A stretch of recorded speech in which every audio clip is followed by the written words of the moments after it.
Welcome back to the Vanilla Dynasty. This is episode number 2 of our new RP campaign in King of the Castle. What is this? What are we doing? We're playing King of the Castle and we are role-playing. That's it.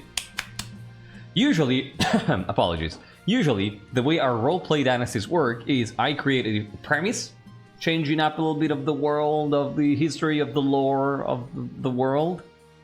Did I say world? And then we use that change to explore different things in the world, different themes and different developments, right? This time around though, none of that. You make the lore, and I am going to try to incorporate everything that you bring up into what happens week by week. So, no lore from me, all the lore from you. You have carte blanche. You do whatever you want with your lore. Most importantly though, let's roleplay. I roleplay on Monarchs. I encourage you to do the same, get an idea of who your character is, build up some lore for your noble house, and then bring that into play both here in chat, but most importantly on Discord. I want to see your roleplay. Bring that roleplay, please. So, oh my god, I just saw that farming. That farming is not doing great. Before we do anything else, it sounds incredible. It's incredible to me not having an introduction, an actual theme introduction to do. You know, it's absolutely great. Before I go anywhere, I have a summary for you. To let you know what happened previously in the Vanilla Dynasty in episode 1, during the reign of Monarch Desmond the Usurped, who ruled from 948 to 950. Raised by an infamously drunk and incompetent king of a father and a coldly pragmatic Eastern queen mother, Desmond put on the crown with an already solid reputation for neuroticism and shyness. They avoided gatherings and were said to fear even peasants. Kinda true. Their groveling before the crawler queen and the wizard starving the north may have saved the kingdom from much hardship, but it cemented their image as a weak monarch openly mocked in theater plays, regardless of the stability their accommodating ways brought to the realm. They were sympathetic to less powerful monsters, feeling some kinship with beings of noble family, threatened by the court through no fault of their own. But this empathy was easily presented by the hostile council as yet another sign of submission to unwholesome influences. In the end, the question was not whether nobles would murder the disdained monarch and get away with it, but which of the regional leaders would get to do it first. Striking narrowly before the barons, the lucky claimant was Count Michor, Desmond's own half-brother. He had the monarch's head put on a spike, and many of their supporters executed for good measure. The other nobles could hardly decry the brutality of his method without hypocrisy. Most would have done the same to Desmond the Usurped. Please get a big round of applause for Lurks for providing the summary. This was, honestly, something that I didn't ask for. I was like, no, we don't need summaries. We're not gonna have summaries. And Lurks was like, you know what? I'm gonna read it. Ha! Have a summary. Thank you so much, as always, Lurks, for these. Again, you are absolutely not bound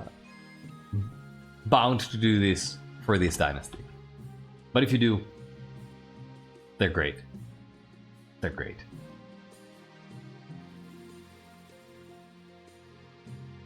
So, with that said, let me catch up with chat real quick here.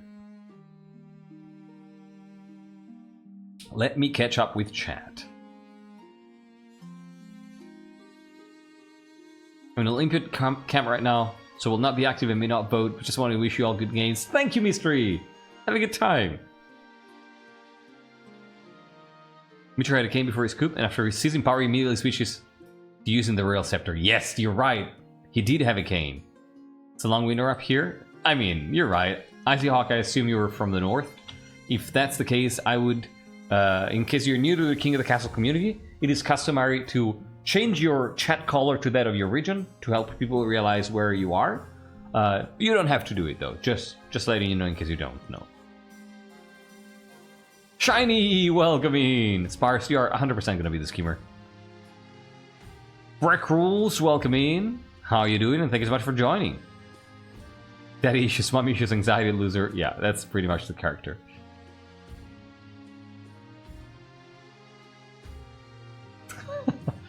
Yeah, what notable things achieved in life? Being usurped. Best thing you did in life.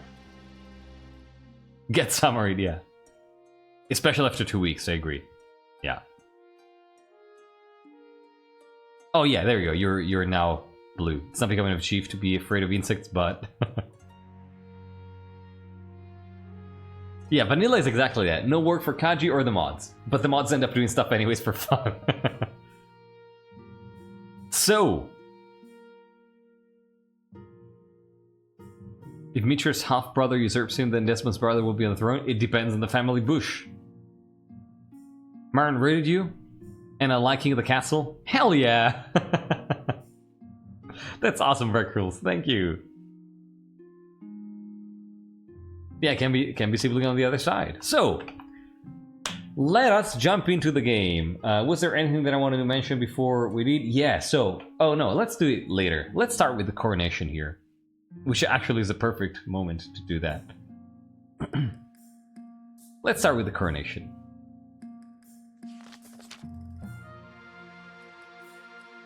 Oh, look at that. We have some new people here.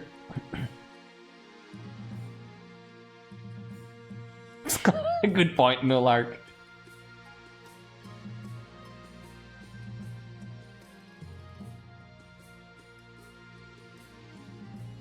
Every day we become less vanilla, indeed. Please give a big welcome to Chancellor Alec, provided by Vaspir. Yeah, first new advisor.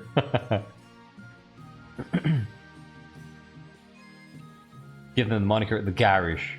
Oh my god. Yeah, Chancey got the spies. Alec looks like traumatized generic Chancellor. A little bit. Alright. Your Majesty, you may have won the throne from Monarch. We don't even remember the name of this poor person. Like, they were so disliked that we don't even remember the name. We did an actual damnatio memoria. Ephra, welcoming. Your Majesty, you may have won the throne from Monarch, but you must still answer to the Council. Yeah, started at 9:30, Ephra. As is tradition, they will decide what happens at your coronation. I know, let's get this over with. Shall we call the nobles in? So... I think Michor probably said, you know, it's probably something that people did and Michor encouraged.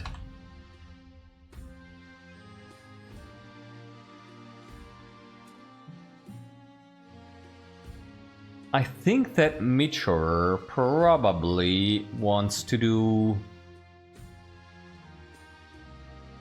I don't think that he wants to antagonize the other regions. So he's going to veto this.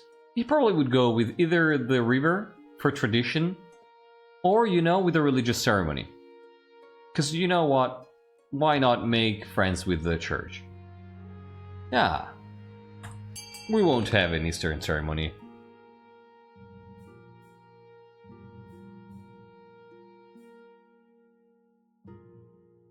Let's see if this king is a pushover too. My dreary Eastern music, you can listen to it on your own.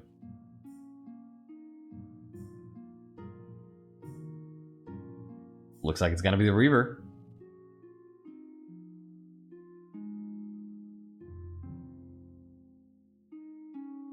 Oh, it's actually quite close. 10-8. Wow.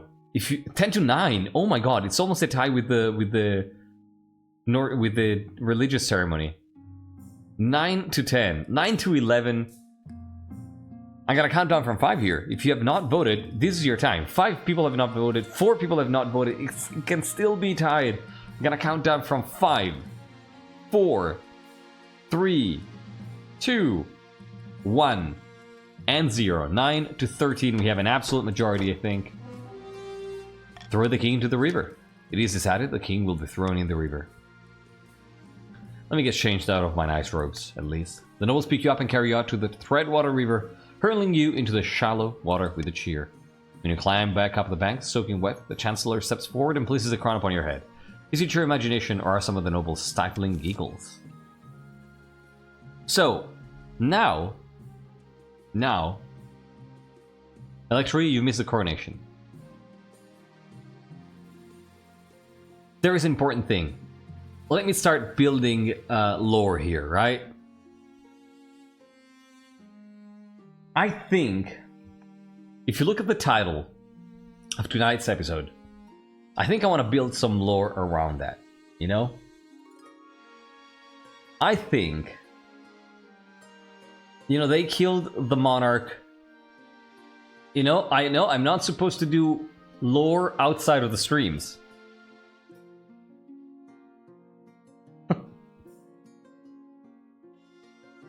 You know? Outside of streams. So, I think that so they killed the monarch during the night, and I imagine the scene going like that, you know? I imagine the scene going like that. We have the monarch Desmond sleeping in the bed, and then something happens, like we've seen in the event, right? And then they get up and get out of the bed, and probably at some point during the conversation with either the honor guard, whoever it might have been, or even before people barge into their room, they probably pick up their crown and put it on, right? So they have their crown on when they are being slain. And of course the crown gets dirty, right? It gets stained in blood. And I like to imagine that for some odd reason, there is some stain, some blood stain on the front part of the crown that just won't go away. No matter how hard they try to clean it up, it just won't go away. You know? And so Michor is kind of forced to have this crown on his head that has this patch of blood. Is that a thing in Macbeth? I honestly don't know.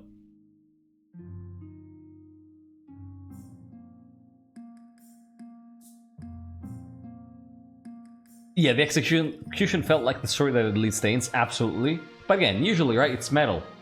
And I'm saying on the metal. I'm not saying on the fabric.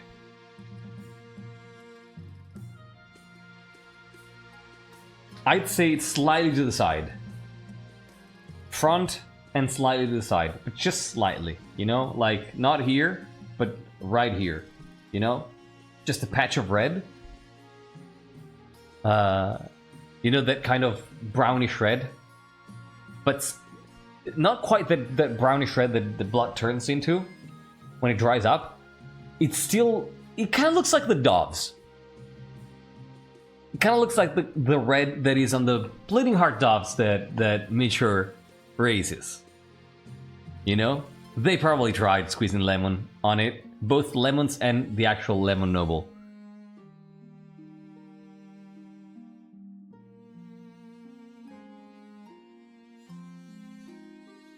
I read a tiny bit about the execution. Mostly was silly, but he mentioned how they first staked Desmond.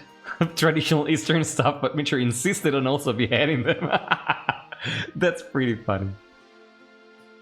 I mean, that's how it went if you published it.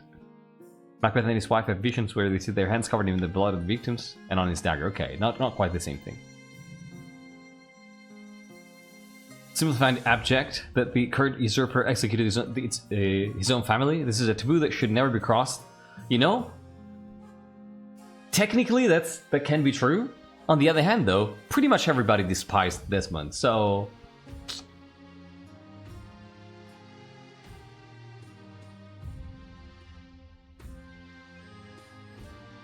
Okay. So yeah, I really like to imagine this patch of reddish blood, kind of like if you remember, can somebody put a like, what are they called? Like, is it bleeding heart dove? Is that the name? If you don't know the bird, look it up. It's incredible, and we established that Michor, that's the name, thank you. Michor raises that kind of bird, right? And I just imagine this patch of blood that looks kind of like that on the gold of the crown. Lose some bleeding heart, great.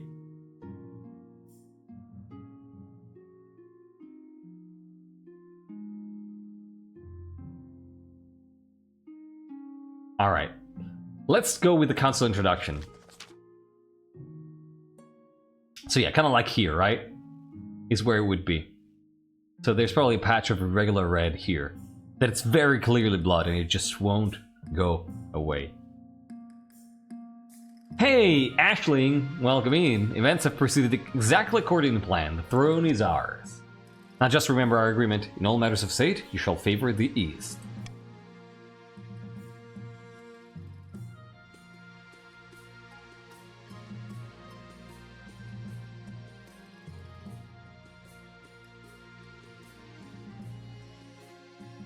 I beg your pardon. There's some weird ass noise coming from the other room. Let me just check what it is. I apologize.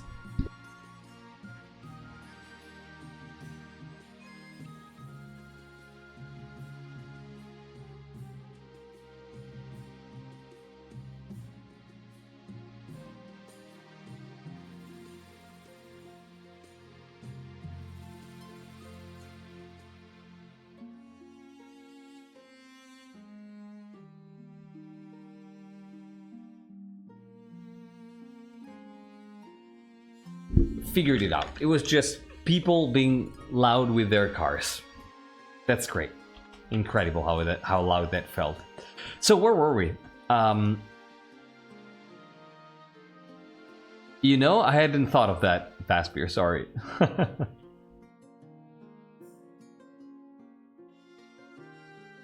Yeah, the crown is silver, look at that.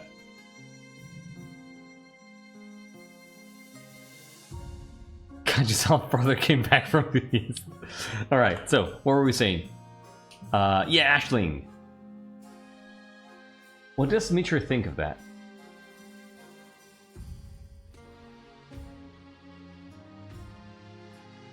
Yeah, this is Supreme.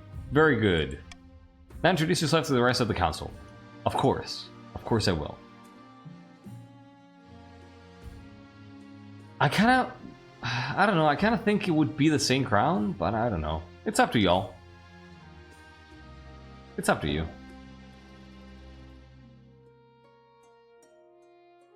I think the river has some more implications than it did previously now, figuratively washing away bloody start to a rain, but also not literally washing anything at all. You know? I like that. I like that, you know? In spite of the river cleansing, this king was not cleansed entirely.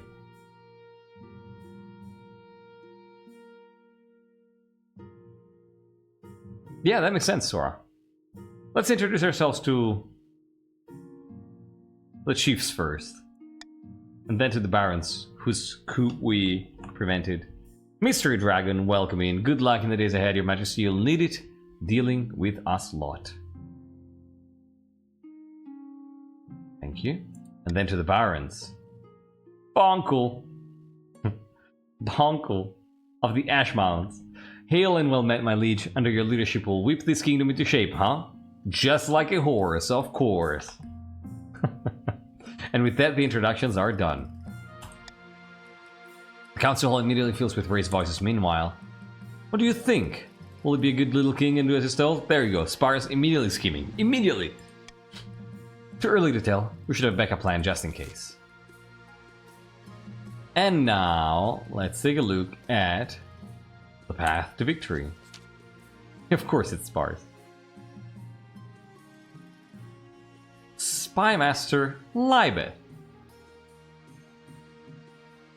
Was this a thing that we... What? Oh, you just gave them names. I didn't know.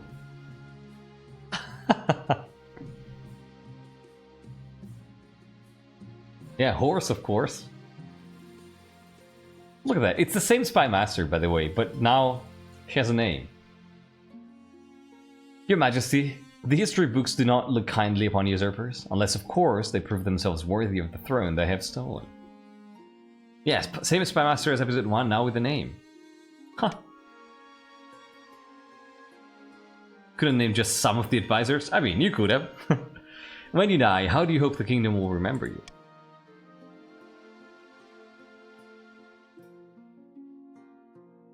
I think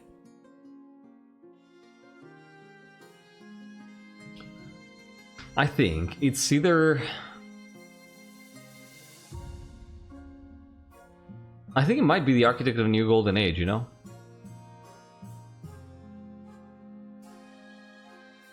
Hey, Michor! How you doing?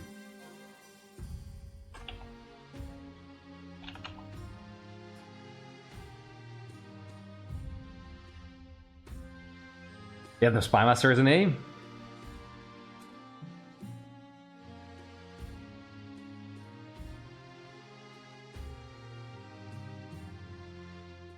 Good luck, Sarah. Oh, also note the year. Year is 951. Right. So it's not 15 years, it's just 1 year. Huh.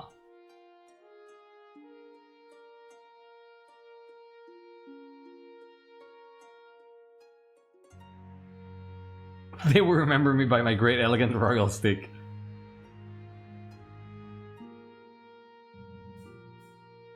Libeth, Linebeth.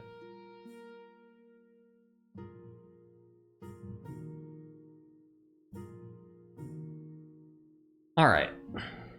Just woke up from a nap and dreamt that Swedish DJ Salvatore Ganasci moved into my house. That sounds fun. Sounds like a cool guy.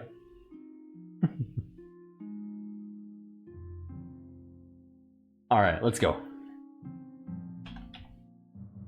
I think it's either Golden Age or Peacekeeper.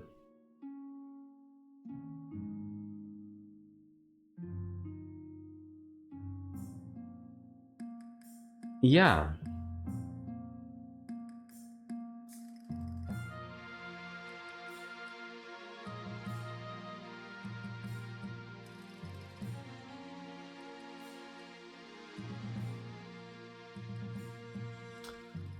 I think he'd probably push for Peacekeeper word laughter. I mean, I think it's probably Golden Age, right?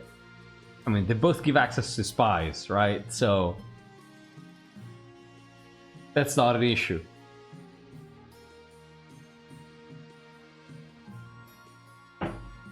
I think Michor wants to be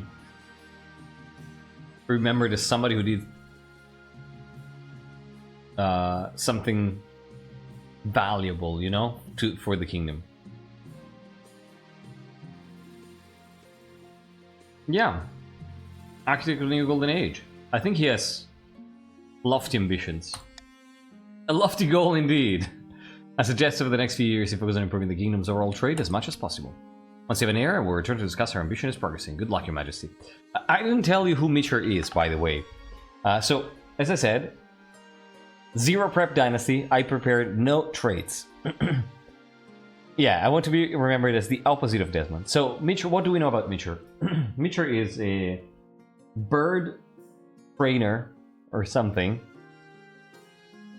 that raises bleeding heart doves. What we know is that he's kind of a calm individual, a very scheming and subtle one, right? So we know that he organized this whole coup, ruthless one, bloody one, killing his own half sibling. And we also know that probably he's the person responsible for the Bifo. Was it the Bifo situation, right?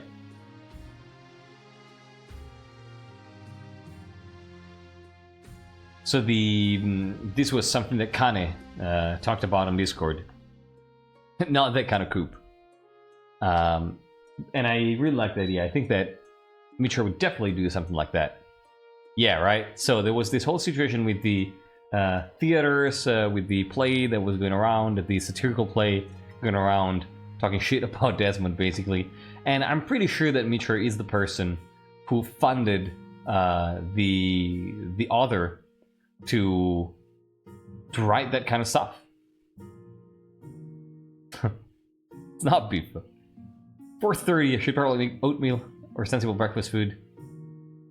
Or pizza pocket. I would eat pizza pocket right now. Yeah, I agree. I absolutely agree, Kane.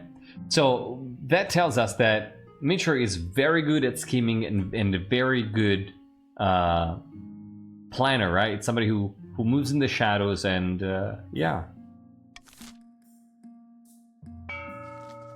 Let's see what claimants we get this time. So we have Johan of the Electri bloodline, aka the Dayron with the bagpipes, of course. Notorious martial hunter stands before a blazing hearth, shouting and swearing. This is great. Instead of the podium speaking in melodious voice. Yeah, exactly. Playwright, thank you. Thank you.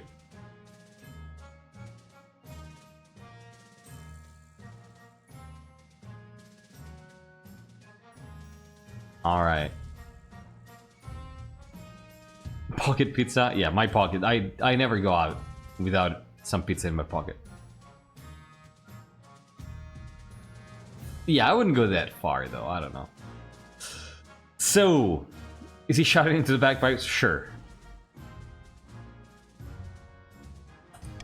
When have the Barons of the March backed down from a fight? Never, except last year. I know you'll do whatever it takes to put me, your rightful king, on the throne. Barons of the March, what do you want to do here? Do you want to start an uprising trying to raise the treasury? Do you want to modernize the army and put that army into use and lower other people's military? Or do you want to accrue gunpowder, a whole new scheme trying to lower authority?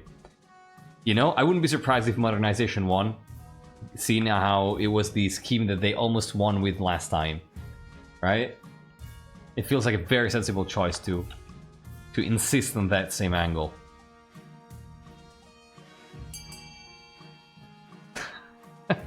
I mean, they did last year. There wasn't a fight, there was an assassination attempt. I mean, yeah. It's a tie currently. It's a tie. Now we need a weapon to equip our troops. Makes sense. Defender, welcome in. Thank you for joining. How are you doing? Defender, you are it. Count. 3, 6, 9. We have a couple barons who have not voted, so I'm gonna count down from 5. If you are a baron and you have not voted, you can break the tie for the scheme right now. There you go, 350 voting, 5 to 4 for modernization. There are more counts of barons though, so if you are a baron and you have not voted, you can still tie these back up. Counting down from 5, 4, 3, 2, 1. And 0. That makes sense, Sora. Do just that. Modernization. The barons plan to modernize the kingdom's army in such a way that it's totally under their control. First, they must prove the military is in need of reform. You gotta lower the other region's military to a combined total of 10 or less in 4 seasons. Currently achieving it. We have Harald of the Komori Kitsune clan. Notorious northern orator stands precariously in a longhouse crossbeam, droning on as if in a trance. Chiefs of the North, we all know I should be on the throne, not this imposter king Michor. How do we make that happen? Chiefs of the North, what do you want to do here? Do you want to use sorcery and ask for the help of a wizard trying to raise authority? Do you want to start Ragnarok trying to raise your own military? Or do you want to follow Hornblower trying to lower all faith? Chiefs, what do you want?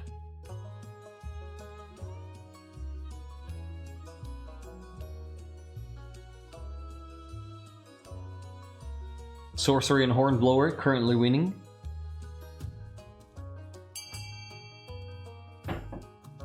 Yeah, Shiny going A makes sense. It's currently a tie between A and C, by the way. 3 versus 3. If there are chiefs who have not voted, 3 versus 4. This can still be... Oh my god. 3 versus 5. Counting down. From 5. Chiefs, vote now. 4. 3. 2. 1. And 0. No, it's Maito. Maito is the chief who got Isekai. Hornblower it is. It's time for the toot. The chiefs plan to dig up Odhel's legendary horn and use it to take over the kingdom. First, I must win the favor of the gods by diminishing the kingdom's belief in the Nine. To advance their scheme, the chiefs must lower the combined total of all regions' faith to 12 or less in 4 seasons. Easy peasy. You're welcome, Alpha. And finally, we have Vladim of the That Which Lurks Dynasty. Legendary former hermit leans delicately on a podium, whispering carefully. Think how mad this person could be, right? Usually a hermit, they hear that Michor gets the throne and they're like, I'm out of here. Let me go back down in civilization and try to stop this. The Lady of the River will wash away the blood that stained the crown that day. That's so good. That's probably some in ballad, right?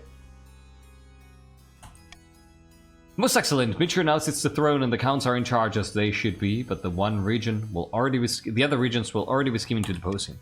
Do we stay loyal to the new king or cut our losses and put me on the throne instead? Haha. Counts of the East, vote now. What do you want to do with King Michor? Do you want to be a loyalist and aid the king? Do you want to use subterfuge trying to lower stability, or do you want to offer him ascension and lower your own faith?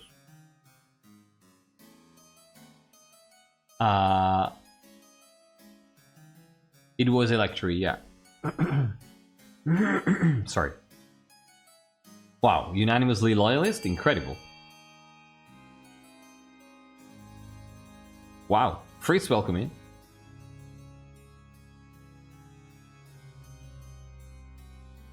Perhaps Vladim came out of Hermitage, but when Lurks the First became apprentice. That makes sense. Loyalist it is. That settles it then. Long live the king. May he bring glory and honor to the East. I'm gonna go back to Hermitage now. Can we? But we can always change our minds and rebel. All right. We have a frustrated tactician. This is so perfect for somebody who wants to modernize the armies again. We have a false pretender and an estranged nephew. Oh my god, this is a nephew. I cannot believe this. Wish to counts the best of luck. I have a job interview to get to. Hell yeah. Good luck, Risk player. Let us know how it goes, please. Fingers crossed for you.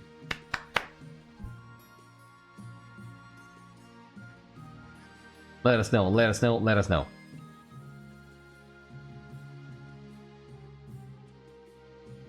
It might be custom text. I'm not quite sure. It might be best. It might be. It's custom text from Morgan. There you go.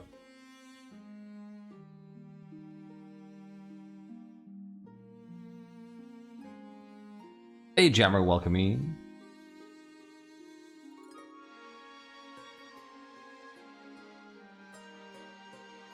Who doesn't like money? Real gamble. Alright, so. Oh, wow. Oh my god, we have a bunch of Eastern events here.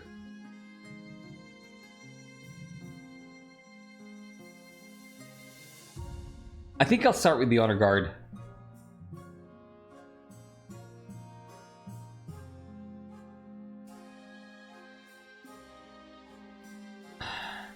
I'm sure you'll favor these. We'll try. Yeah, great start. But I think we'll start with the Honor Guard, possibly. I mean...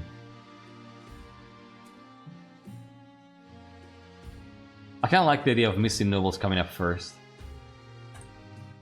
You know, it's so urgent that people just don't even let me pick my Honor Guard. My liege, a number of barons have gone missing in the east. Thrifty, hey. They traveled to Contadane the Ultimate's castle to negotiate a trade agreement, but they should have returned weeks ago. The missing barons never even made it to my lands. They most likely got lost. The East is a dangerous place. Damn. Who's got missing? Anyone I care about? 3 barons are missing. Baron Alhaizo, Baron Ganahan, and Baron Alphaville. Where could they have gone? Just north of my estate lies the Mole Platter Forest, to the west of the Twilight Lakeland, and to the south, Laren's Haunt. I like to live remotely, does wonders for the soul. I'm certain that this is some kind of ploy by Contadane the Ultimate. In a few months' time, they'll quietly offer us a ransom. Set them to take us. Don't be so foolish, we'll find them. We just have to decide where to focus our efforts.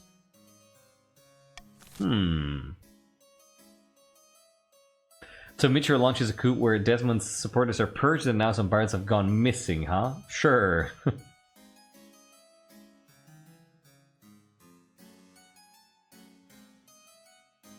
It's always the lake's hungry things.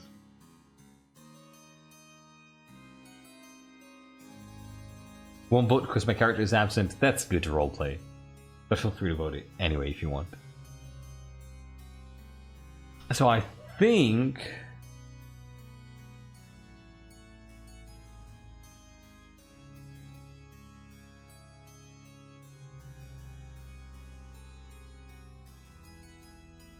God, I don't remember things. I think it would be for... I don't know. Like reading the event, Forest really jumped out for me. So I think that Michor is going to bet on the Forest. Yeah, I think so. I think so.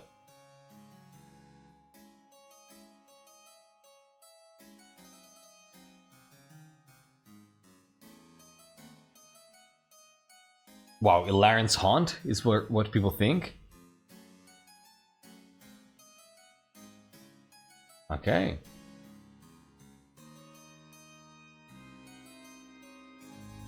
Six to 11 looks pretty decided to me. 6 to 12, yeah. I'm gonna give you a few more seconds to vote if you haven't already. 7 to 13 seems like a very important ratio here. Laren is not actually hilarious. Yeah, no.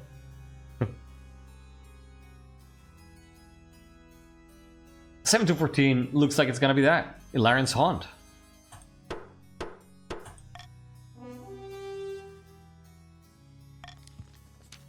A detachment of Contadane the Ultimate's bravest knights venture into the bedeviled marshland known as Laren's Haunt. The missing barons are found alive and well, if a little bedraggled. Cheers, we are in debt to you. Gadzooks, we've been eating bugs for a month. That's incredible. Oh my god.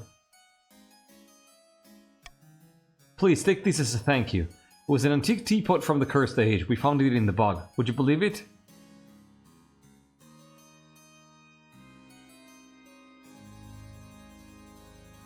They were out for a month. That's pretty impressive.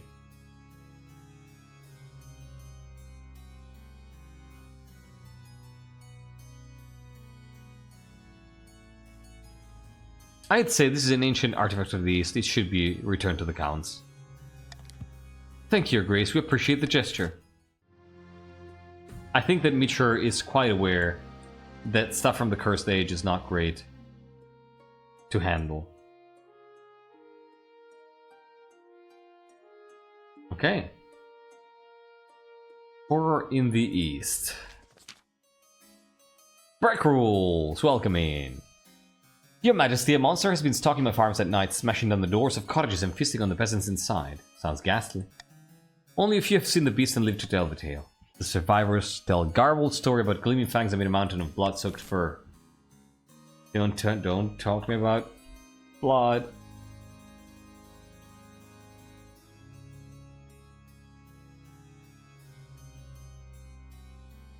This is most certainly a concern of ours. You know, I'm going to veto this. I lean towards B. But if you want to go A, feel free to do it.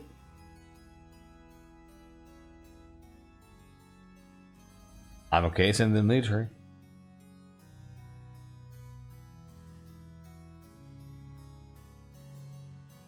Oh my god, is this gonna be close? 6 to 10.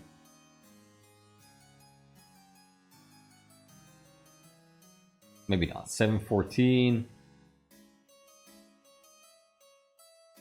Alright, looks pretty clear, unless there's some wild change of plans here. But yeah, looks pretty clear that it's B.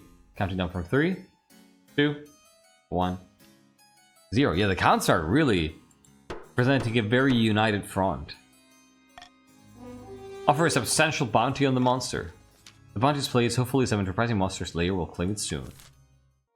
Great. And the honor guard. Marshal Karia. Please welcome the absolute dandiest Marshal Karia. Isn't Karia lovely?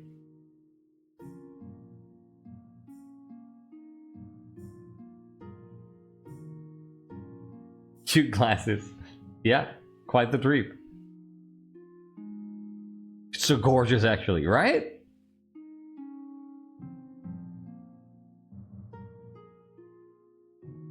Yeah, this looks like a great portrait to make.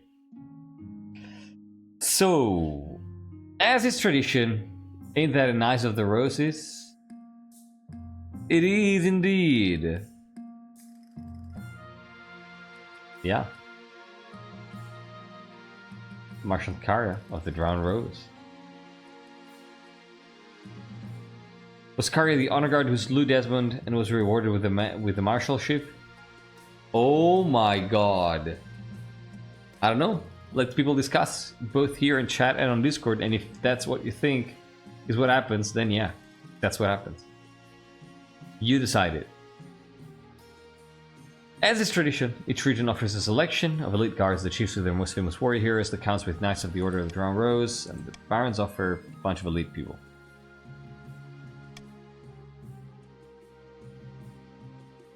The king knows better than anyone that our knights will keep him safe from danger and from improper grammar. Made my decision, and I think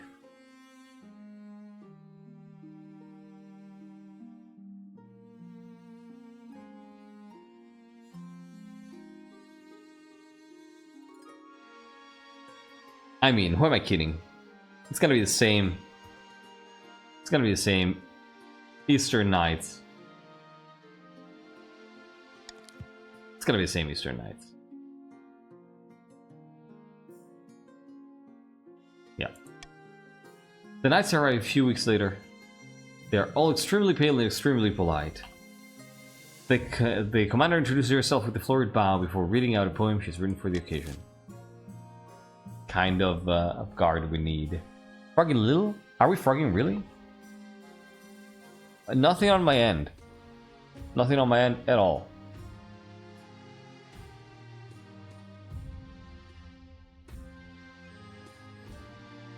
Are we still lagging?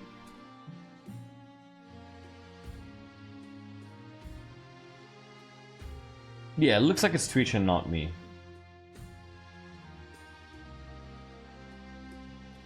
Okay. Yeah, it really sounds like a Twitch problem.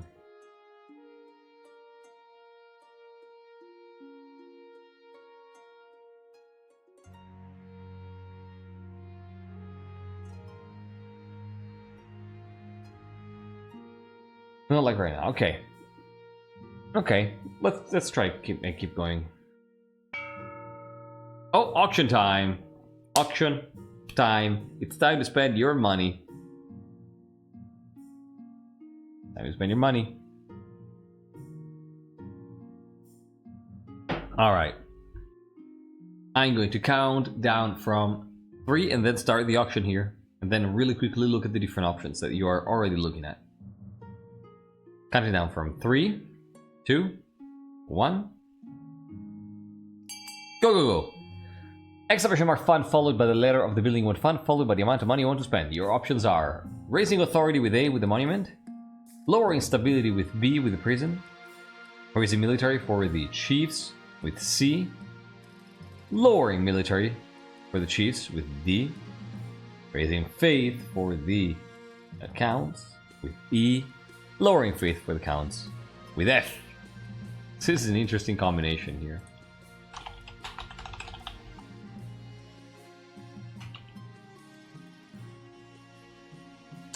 Let's see, what do we have here? We have 20 seconds left. 20 seconds left. Post. Spend your money. Looks like the chief billings are winning, really? Huh. 10 seconds left. 5 seconds left. Alright, what happened in the end? Those two passed. Ephra and Bonkel. Basically completely stopping the Chief's growth. Wow. Yeah, nothing happened. Alright, I kind of need to use the restroom here, so I'm going to anticipate the usual ad break and hope that that disables it. I usually wait for Twitch to run some ads, but I need to go. And so I'm gonna run 3 minutes of ads here. Take a quick break.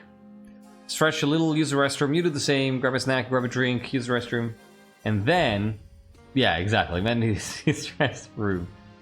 And then we're gonna continue, alright? So, 3-minute break here. I'll see you on the other end.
Welcome back, everybody. Thank you so much for sticking around. I also took the opportunity to grab myself a little drink here. You might think this is, you know, that drink that I'm not gonna pronounce. It's not. It's Kinoto. Cheers. I washed my hands and feet, Joss. A little drink. A little drink.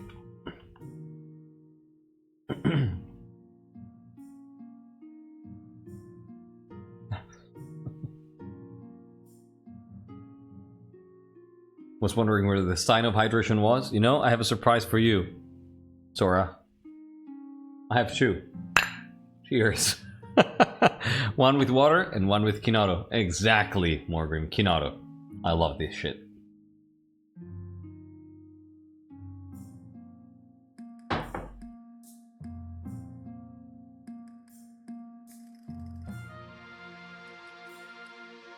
No, it's Joss, I think, with two S's, right? But let's go. I remember it being written that way last time. Oh, there you go. Look at this. Look at how great the North is doing. Famine and pest infestation. This is fantastic.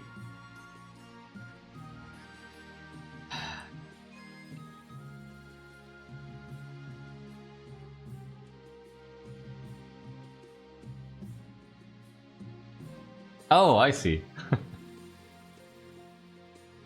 You know what pests are? Oh no.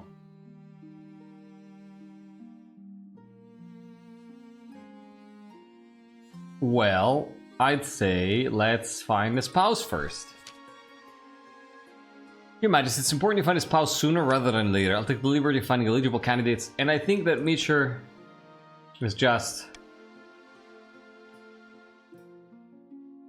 Yeah, Michor is a cis hat, absolutely. Michor likes women. Thank you, Your Majesty. I'll send out messengers to the most influential nobles families in the kingdom. Is it enough decision? Damn! He'll marry to the counts as we agreed.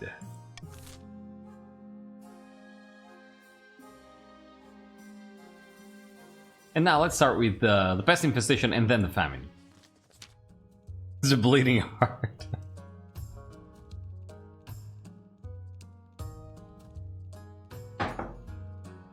So, acts of my ancestors.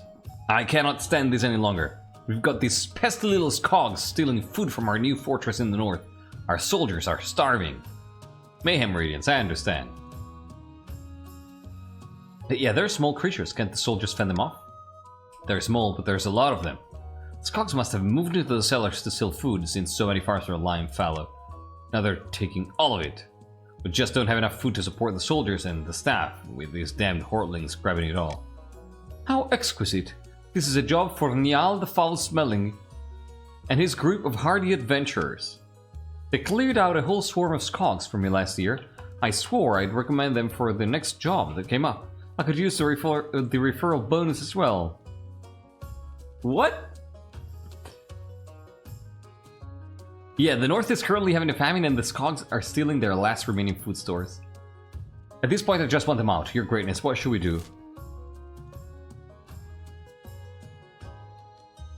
Oh, this is great. I don't think I've ever seen this event.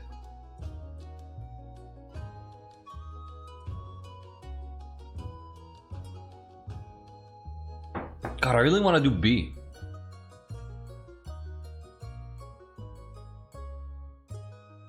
You know, adventurers, I don't think this is a great idea.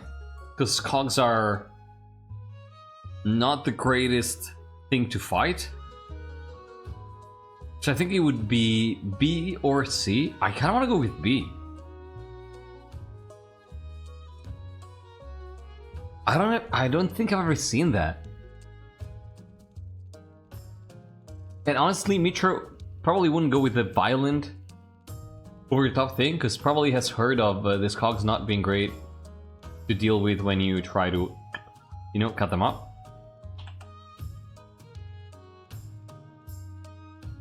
The foul smelling is a great name. What series of events leads to someone to declare this is a job for Neil, the foul smelling?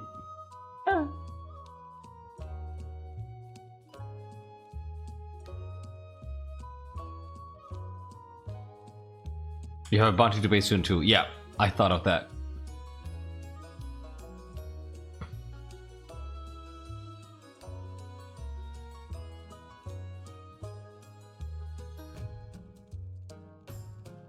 I think Michor would probably go for this. You know, trying to go with diplomacy. Yeah, trying to talk to those cogs.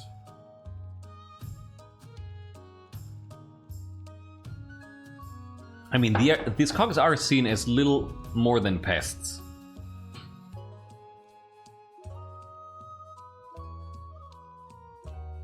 Yeah, exactly. What Morgrim is saying.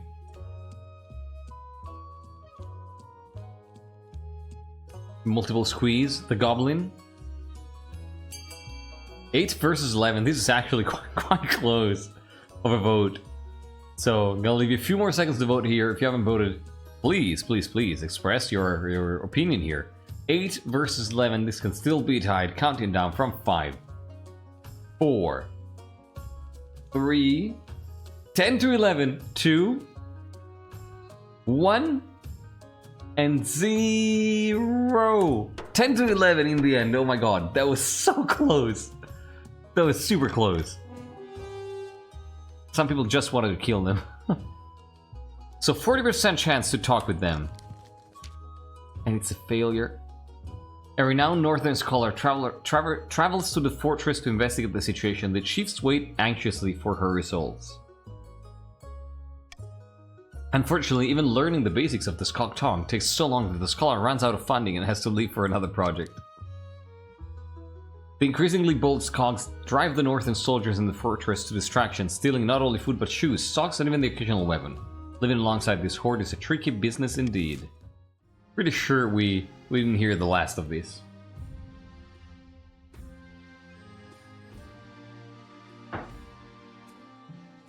Awkward. Could have gone worse. Could have gone worse. Now let's look at the important things. Hello, Your Majesty. I've traveled all the way from the north to beg you to do something about the price of grain. I can't afford to feed my family. A day of backbreaking work isn't enough to buy a day's worth of bread. He's right. Final part. The grain price in the north is beyond all control. Greedy merchants rake in profit while the common folk starve. Oh, this is not gonna be great.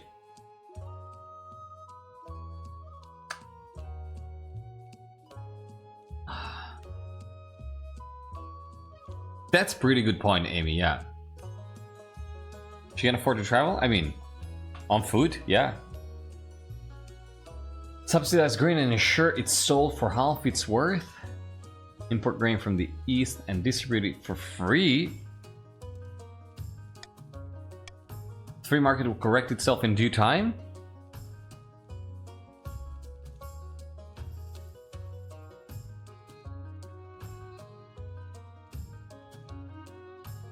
I'd say it's probably...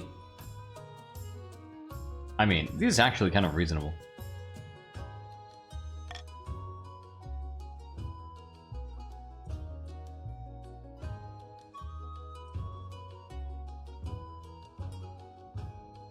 This is kind of reasonable.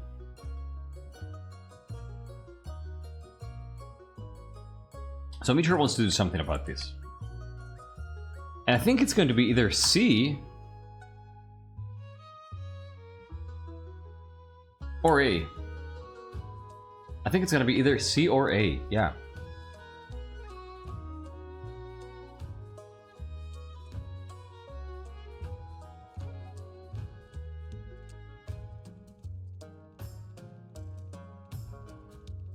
Yeah. I'm kind of feeling C, to be honest, even though it's a lot of money.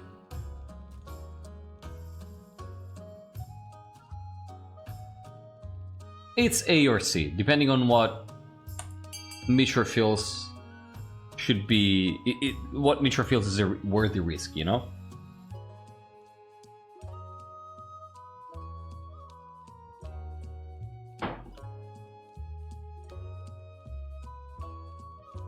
Looks like it's C. Oh my god, we spend the money. Okay. And this might be like the publicity stunt that Michor does to, you know, get a good reputation in the kingdom. It's like, hey, yeah, I know I murdered my brother, my sibling, but yeah. I keep thinking of brother because we are used to looking at their relationship through the eyes of Desmond, looking at Michor as being a brother. Yeah, look at that. It's insane. Import grain from the east and distribute it for free. The north is in your debt, your majesty. The kingdom's coffers open, and a tide of free grain floods from the east to the north, putting many northern merchants out of business, but giving some counts a nice windfall. The grain proves sufficient to keep the peasants alive until the next harvest, which will hopefully bring better days. Alright. And it's taxing season. And since we just had to deal with a famine, we gotta rake in the profits here. We gotta make some money. We gotta make some money. This is absolutely imperative. We gotta make some money.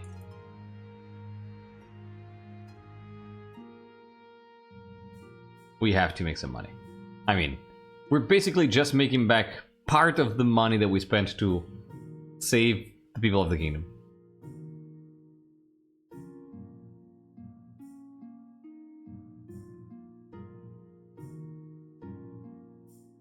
Yeah, the grain is bought from the accounts, yeah.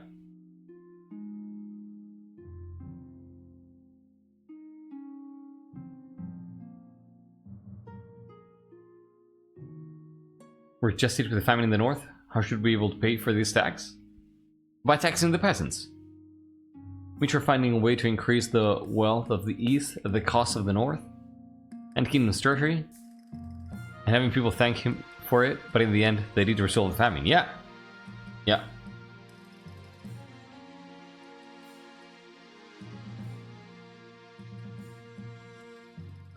Of course, of course. I mean, the treasury has to stay afloat, right? These are exceptional circumstances. Look at it this way. What's that? Live Milk. Thank you so much for the follow. Happy to have you here with us tonight. Feel free to join at any time. Yeah, there you go. Is it like Niv Milket? You're Baron, by the way. How you doing? Yeah, Baron indeed. So think about it this way. It's... And probably Michor says this kind of stuff at some point, right? It's like, look, I inherited a kingdom that was on the verge of disaster by my half-sibling, right? And I stopped them before they could further ruin the kingdom. Now, the first year or so, there will need to be sacrifices to make up for all the damage that they did. I know this sucks, but this is how it is. It's all their fault. Look at all the shit that they did, right? Like, I'm taking control of the kingdom, and already immediately one of the regions is undergoing a famine. I know it sucks, but it has to be this way, or everybody will suffer. So,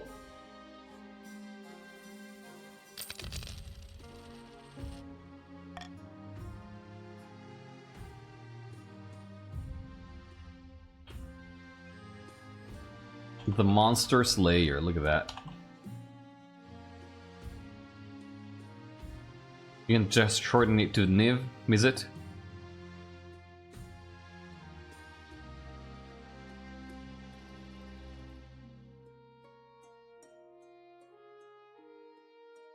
Yeah, if there was ever an excuse for raising taxes, it would be after the government spent their treasure on famine relief, exactly.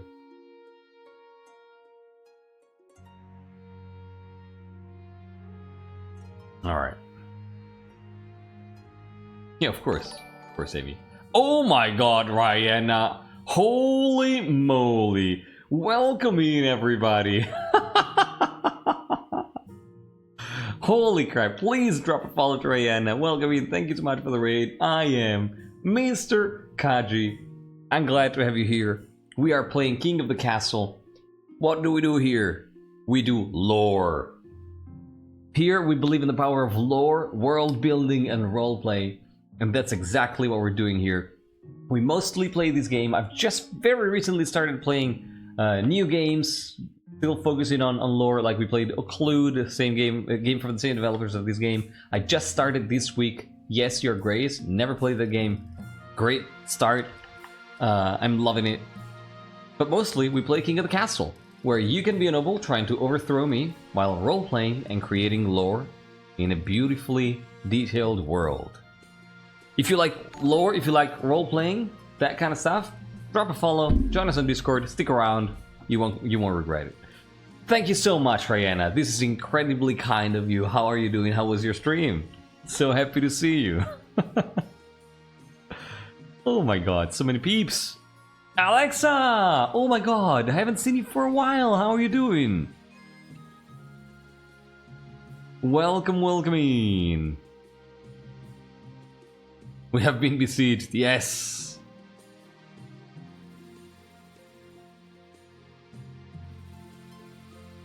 Would you believe me if I told you that this is the least lore in a dynasty we've had so far? Indeed.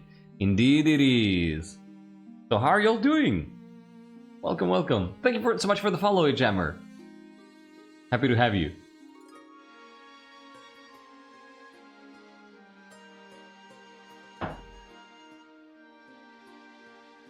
So, where were we here? Let us continue. So we just established that Michor is trying to really do his best to save this kingdom after murdering his half-sibling to grab the throne and blaming everything bad that is happening on their half-sibling, right?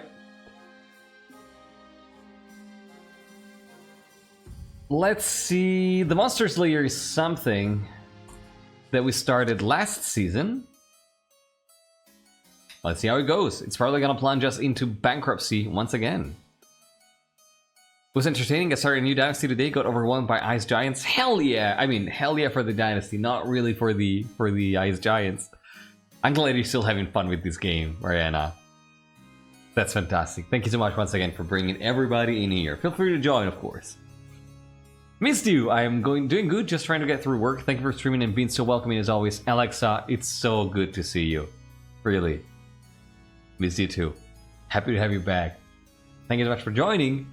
And Ale, you are a chief. Here. That's how you know Michor is a real noble, yeah. Marley. Marley. Yes, you are indeed a chief. So happy to see you. Hang in there with work.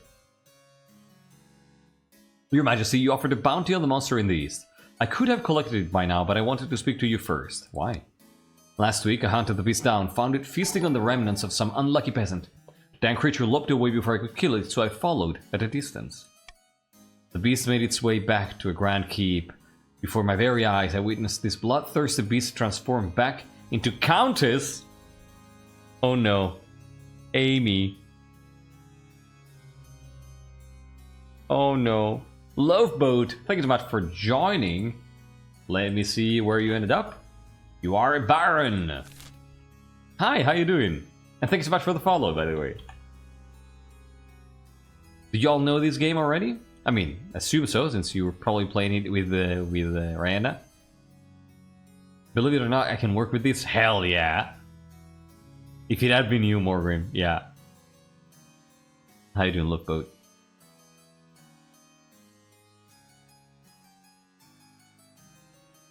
Alright. Who'd have thought they are the very picture of a proper countess? Yeah. Why should I believe you? I have no reason to lie. It's some kind of skin shedder, no doubt, a nightmare beast that lives within Countess Amy's skin and comes out at night. You'll have no memory of her crimes, I am sure. What should I do? Removing the head would be a good start. I can do the deed for a small fee.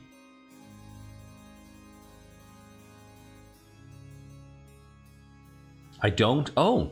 Oh, Jocelyn was telling you about what she was up to. I see. I see. Well, in this game, you play as a noble. Hopefully RP a little bit, roleplay a little bit. I play as a monarch. I roleplay the hell out of my monarchs. And we just try to make a cool story. It's how this works. Usually you try to overthrow me, and I try to keep the throne. But we don't play to win around here. We play to make a cool story. If you have any questions about the game, how it works, or anything, feel free to ask in chat and or join our Discord server, because people are super, super welcoming. King likes moving heads, doesn't he? It depends. I have never slain anyone in cold blood for my own inscrutable reasons, they said, lying. Yeah, there you go, thank you, sir. I think I'll mostly be observing. Of course, Loveboat. Feel free to engage however much you feel comfortable with. So...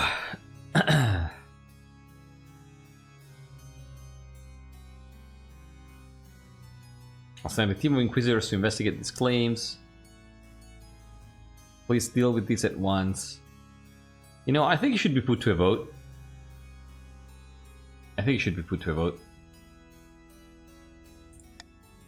Very well, Your Majesty, whatever you say.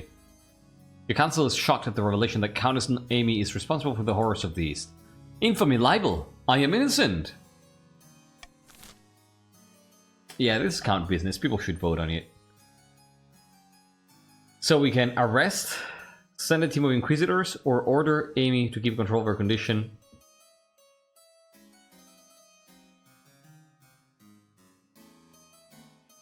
Well, that's not great. But I think that Michor believes that. I think Michor believes that might be possible. So he's probably going to leave that up as an option.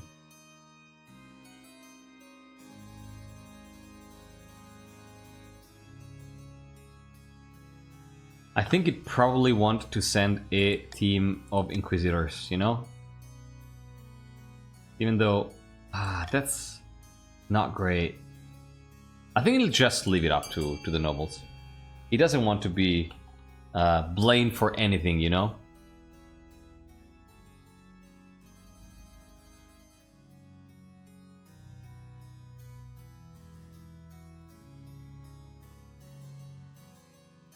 Your Majesty, as much as I love entrepreneurship, collecting half of Kingdom's emergency taxes as payment for one head is extraordinarily and unheard of. I mean, good point.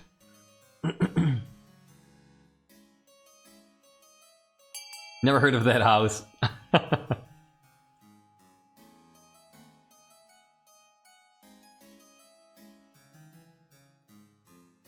Alright. So what's happening here? Order Amy to keep control of her condition, oh my god. 8 to 10, this is super, super close. So 9 to 10.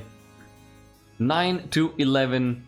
I'm gonna count down from 5 here. People are still voting. Skeletal, gotta vote again. Yeah, there you go. 9 to 12. Counting down from 5. 4. That makes sense, Kanahan. 9 to 12. 3. If you have not voted, vote now. 2. This can still be tied. 1.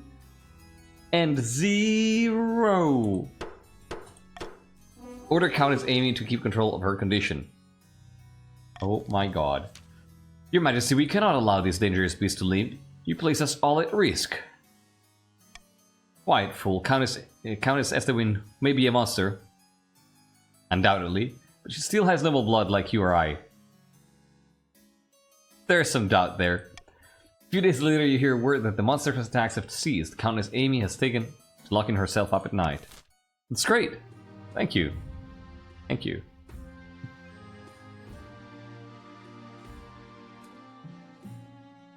Emperor is happy. She could handle it.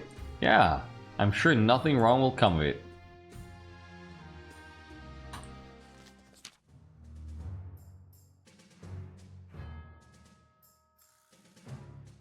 What are you saying? Content break rule makes a good point about following the proper rules.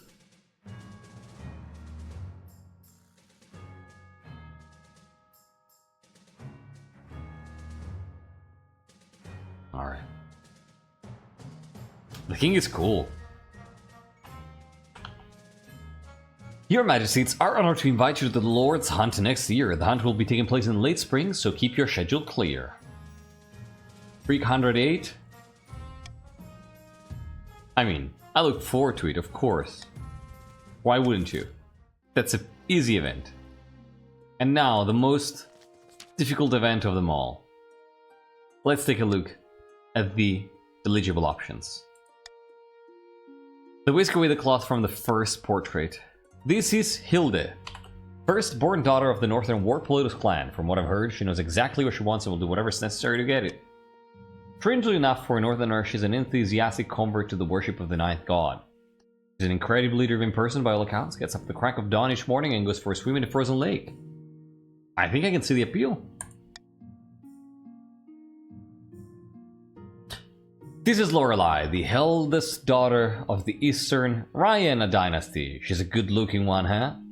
And not a bad word is said about her. Everyone likes her. She had a laboratory installed in her castle and spends most of her time there conducting bizarre experiments. She's left a trail of broken hearts in her wake. That don't speak ill of her, though. You know, I'm not too convinced by this very last line. Still intriguing, though. And finally, we have the March's offering, Bold Hannah, scion of the prestigious Crown Bishop bloodline. A timid woman, not the kind that does well in the march, bless her. Perhaps the palace will suit her better. Like most of the barons, her great passion is hunting. No beast is safe from her crossbow, and nor is she actually. She walks with a limp ever since she shot herself in the shin trying to hit a ferret. You know, new noble house here we have. Sounds like a laugh. Sounds like a laugh. What's wrong with bleeding hearts? Uh-huh.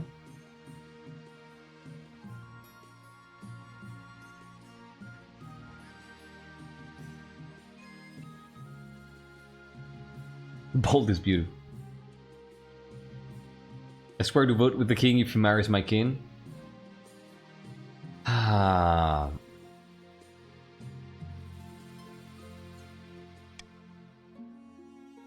Show me Hilde again.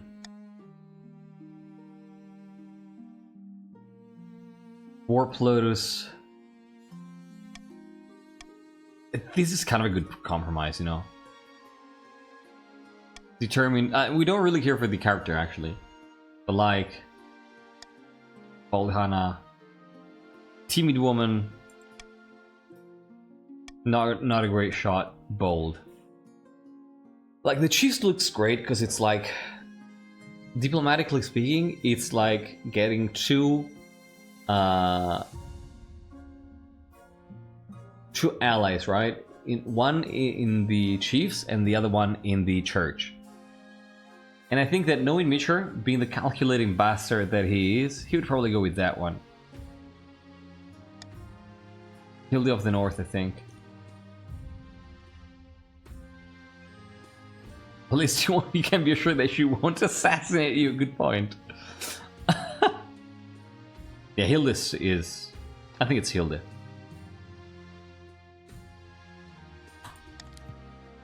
Excellent, I'll make the arrangements. Worth a shot. Yeah, of course. You cannot, you know, can't blame you. So I think that I'll keep these. I'm kind of tempted by swing votes, to be honest. But I think I'll stay with these.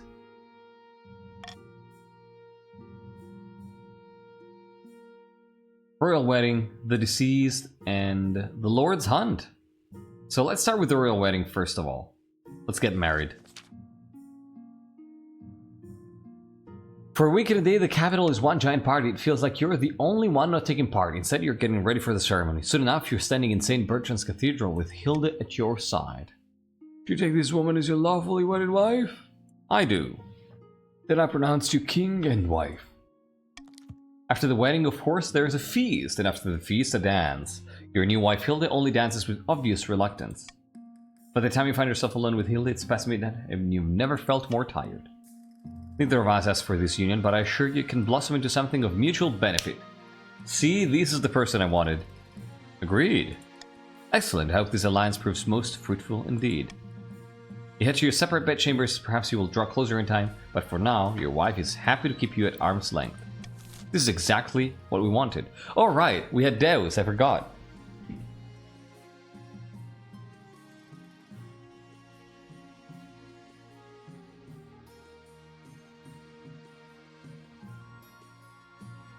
Yeah, the Archbishop is getting more winded, you're right.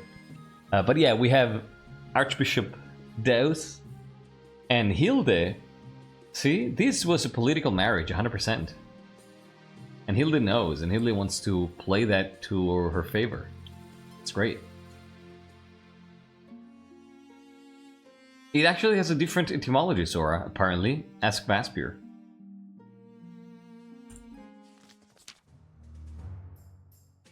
Alright. Lord's Hunt. After several days riding along muddy roads, you have arrived in the marsh for the Lord's Hunt. What weapon did you bring for the occasion? A dagger? A bloody dagger?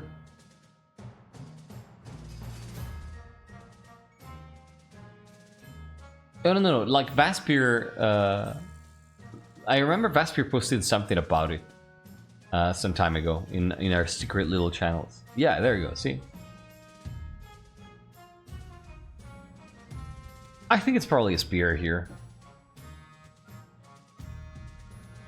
I think Michor knows what he's doing. And what animals did you bring to help you catch your prey? I mean, he's a bird trainer, probably has some odd birds. It's a falcon. Ah, your majesty, pleased you could make it. I see you brought a spear. Marvelous choice, your majesty. And you've brought a falcon. Good for small game, your majesty, but I hope you're not hoping to hunt a deer with that thing. These woods are teeming with game, your majesty. As the king, it's up to you what we hunt. Just paints a little red dot on the falcon. Exactly, Lurks. Spear is the closest equivalent to his scepter, and the falcon the closest to his doves. Yes.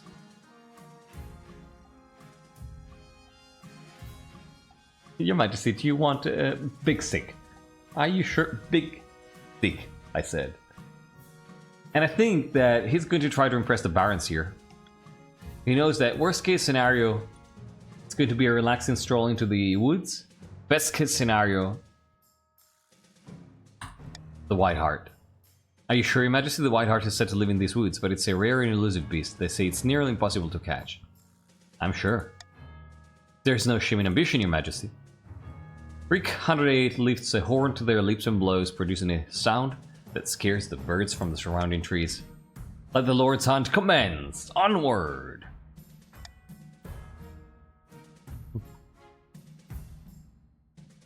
You spur your horse on through the undergrowth. Your spear clashed in your sweaty palms. Your falcon soars overhead. You ride on and on through the wilderness, searching for a flash of white between the trees, but none is forthcoming. That day you go home disappointed. Do not be dispirited, your majesty. We will try again tomorrow. The next day you are unlucky again. On the third day you rise early and sally out into the woods. This is your last chance to catch the elusive beast. Tomorrow you must return to the capital. I sometimes don't choose the heart. 15% chance. I have a good feeling about these. I don't know. Ah, fuck! The sun gets low in the sky. Once again, the legendary White Hart has not made an appearance. Never mind, your majesty. It has been many decades since the White Hart was caught in these woods. At least no one can fault your ambition. Definitely nobody can fault my ambition. The next day, you begin the long ride back to the capital. The Lord's Hunt was a wash, but the barons don't resent you for it. That's the fickle nature of any hunt, they tell you. Should have tried to get some small game.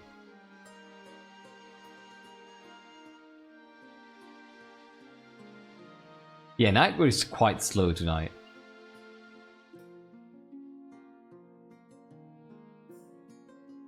Alright.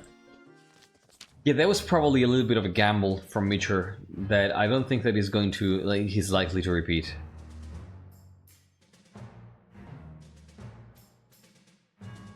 The elderly Baroness Frederica. Oh, by the way, welcome in Treasury Litria. The elderly Baroness Frederica, a cousin many times removed of Baron Frist. Fristerica died in her sleep last week. She was nearly 90, would you believe? Better than most of us get, like my sibling.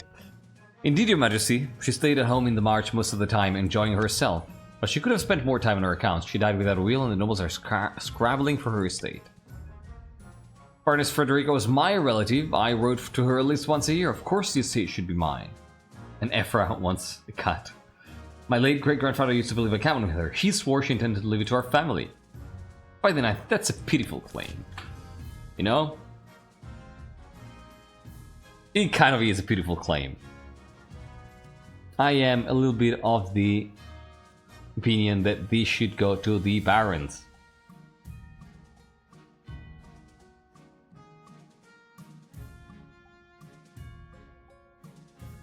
Yeah, I think these should go to the barons. This should go to the barons. Do you hear me, Count? Fun fact, this noble woman be nearly 90 years old. Means she was born before the succession wars. She's been around since the creation of the Council of Nobles. Oh my god, you're right. Without evidence, blood should speak. Yeah, that's what I think too. Oh, this is kind of spread out. Look at that. Okay, now a clear favorite is emerging, but 9 to 4 to 3 to 2?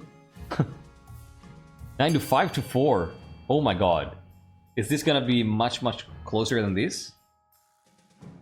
9 to 5 to 5, 10 to 5 to 5 to 5. I mean, I think it's decided that it's A. The barons almost entirely voting on A. 13 to 5. I'm counting down 3, 2, 1, and 0. 13 to 6.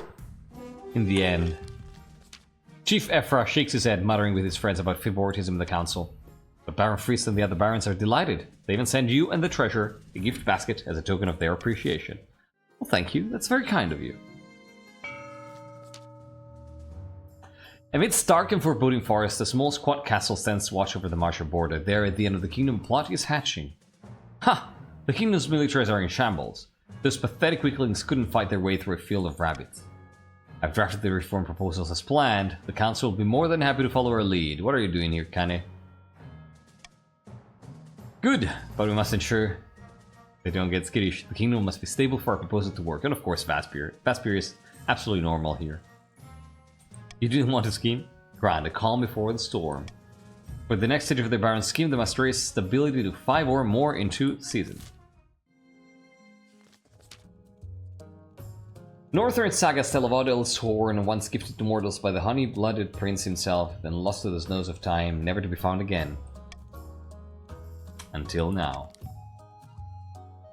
By all the gods, can you believe it? This has been the most bountiful spring in living memory. The grass is green, the sun is warm, even our sheep have given birth in record numbers. Icy Hawk? Very happy for you. It's the work of Odhild, my friend. We've spent many months beseeching him, and now he has awarded us with the means to overthrow the king's regime. Truly, you mean to say he has spotted us to his horn? Hey, but it's far to the north, in the Ice Giant's territory, the frozen wastes. We'll need a hardy force of heroes to stand any chance of retrieving. With the next stage of the chief's scheme, they must raise their military to 5 or more in 2 seasons. Okay. Stage 2, the both of them. Begging for scraps, the good word, and shoddy weapons.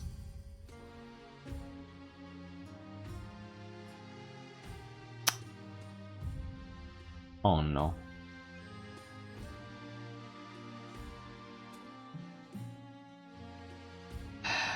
I think I'll go with begging for scraps first. Yeah? Yeah. When Chief Ephra enters the council chambers, his clothes are stained and rumpled, and his face is haggard.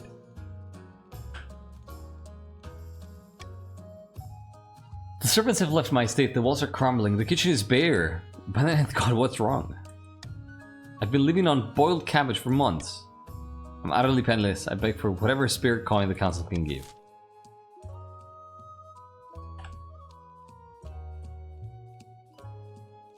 Oh my god. Amy. Countess Norton is wealthy with 2,000 plus gold, but not Friest. Uh-huh.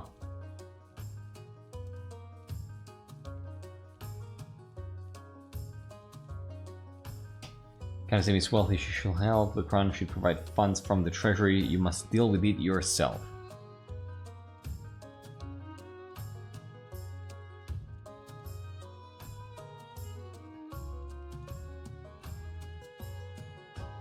Should it be B?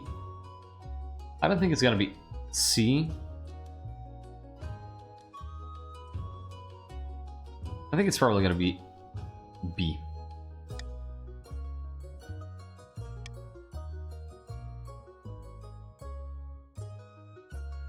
Yeah.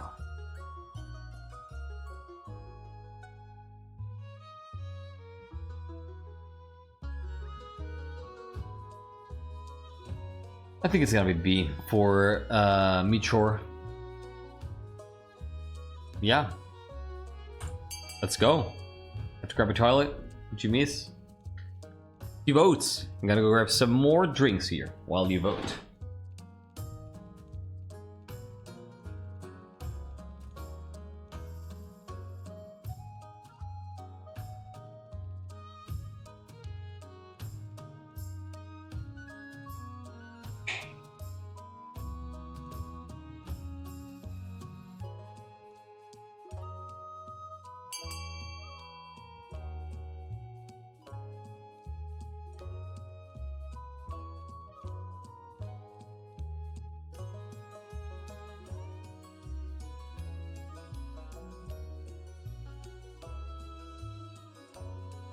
Oh my god.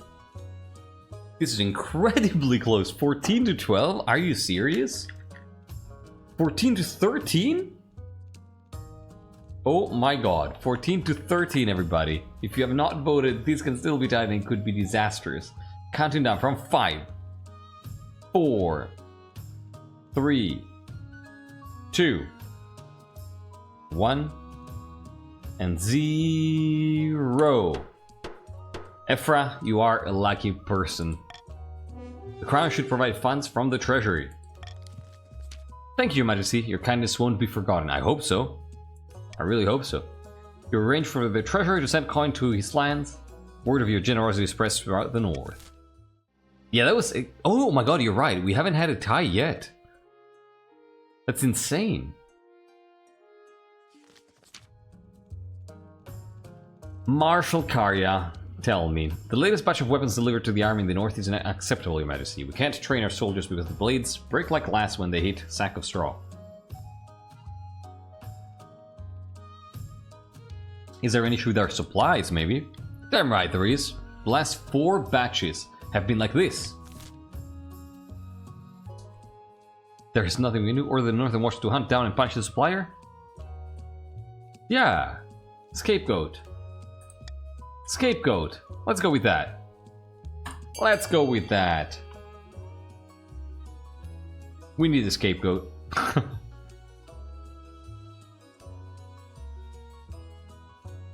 Oh, you're right. Technically, it was a tie. Huh.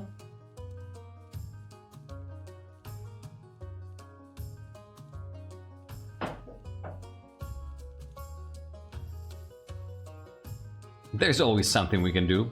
Even if that means hanging somebody who's not fully responsible. You know, it's always preferable than just doing nothing. At least the common folk are gonna be entertained. 7 to 14. Looks like you want to hang someone. 8 to 14. Counting down from 5, 4, 3, 2, 1. 11 to 16. I'm gonna give you 2 more seconds because a lot of votes on A came out through 2, 1, 0. Yeah, the Chiefs are crazy. Alexa, don't tell them. Your watch arrests the supplier, a greasy merchant with a terrible come-over. He admits he crafts shoddy weapons, but argues it's the only way he can stay in business. After he's hanged, you realize the truth of his words. No one else in the north steps up to fill the void. It's not profitable, given the rates the army can afford to pay. Your soldiers go from having shoddy weapons to not having enough. That's really bad.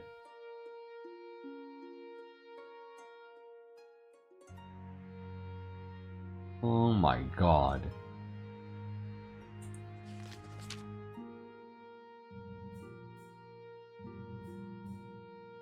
Michor did not make us have to start silversmithing again. Right, I read your lower headspress, by the way. It's pretty great. Hello, Michor. I've had an idea. My people back up north are not the most religious in the kingdom. Like me, many still cling to their old pagan traditions. The problem is with all these foreign priests coming up north, no one ever listens to them. But I think if the message came from one of their own, it might make a difference. You want to become a preacher? Not a preacher exactly, just an ambassador, I suppose, to show them what it means to be a faithful adherent of the Ninth God. Will you give me your blessing? Yeah, go forth and bring the good news, the good word to them, darling. Yeah.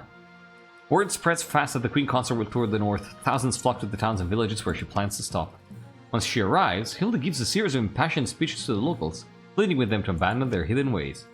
It does strike a chord. The Archbishop happily announces that church attendance is rising all across the region. Hilda is freaking amazing. I love her. Oh my god.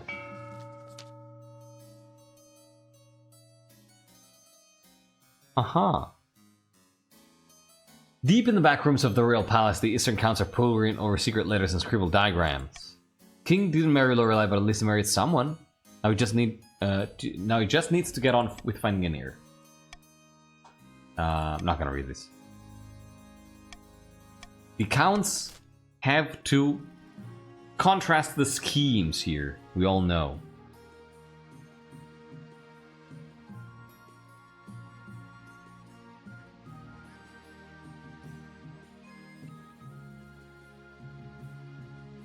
Yeah, the chiefs have been battered and bruised. Lemon, let me tell you right away. Oh my god. Lemon, we have 150 gold. Not much.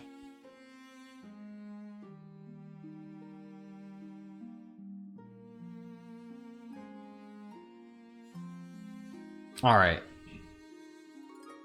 So, barons need stability to be high. Auction time, everybody. I'm going to start it in 3, 2, 1.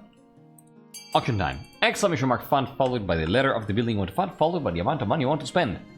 Your options here are raising trade for the barons with A, raising stability with B.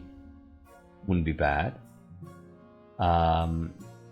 Raising military for the chiefs with C. With the chiefs, absolutely want that. Lowering authority with D. Raising faith for the counts with E. Lowering farming for the counts with F. Aha, look at that. Yeah, the chiefs definitely want C to raise their military. The others, it can be seen. Oh, 20 seconds left, I forgot to post. Thank you, Ganahan. Hope you had a good time and hope to see you again next week. Take care. 10 seconds left, y'all. 10 seconds left. 5 seconds left. Vote. 3, 2, 1. Boom. Oh, wow. That was wild in the end. What happened? More stability and more military. Interesting. Okay. So pushing schemes. Look at Ganahan before going. Bam. Immediately. Library. Pushing for the schemes. And Nolark. Same thing. Spending all the money on the fortress. Good stuff. Oh, look at that. We have 2. About your heir. Let's start this.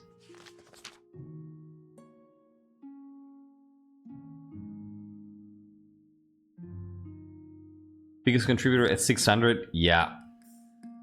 Your marriage to Hilda has grown strong and steady like an old castle wall, though it began as a political arrangement that's blossomed into something like love. I mean, we need to think of an heir. What better way to get an heir than to have a child together and cement this relationship? So now we have the Long March North first. Tell me, Your Majesty, have you ever heard of Odahil's Horn? Some kind of a northern legend, right? The Horn of Odahil is indeed a northern legend. The horn gifted to mortals before the Ninth Triumph during the Cursed Age.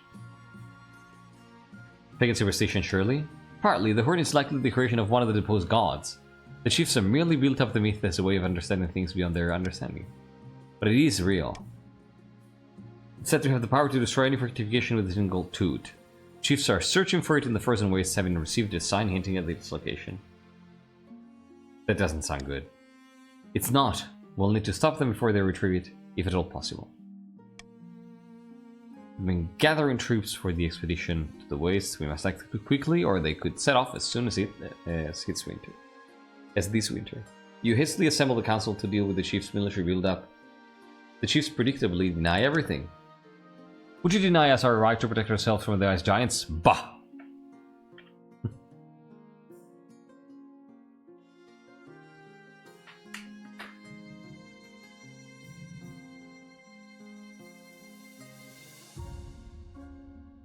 Alright.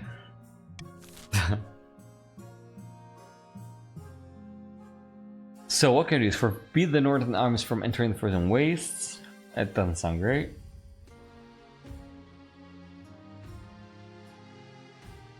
Final proclamation of Odil's Horn.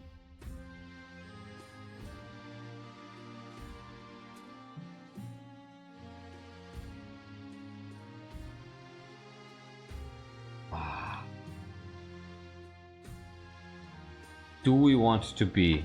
Oh, this might actually be decisive here, right? Yeah, because it's 5. Oh my god.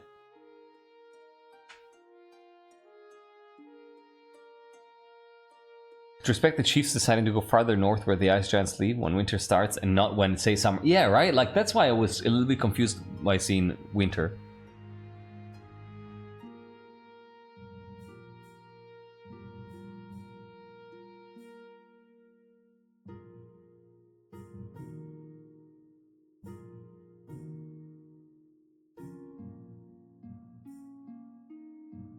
I mean, I'm going to veto C and let you choose. But this works either way. Definitely.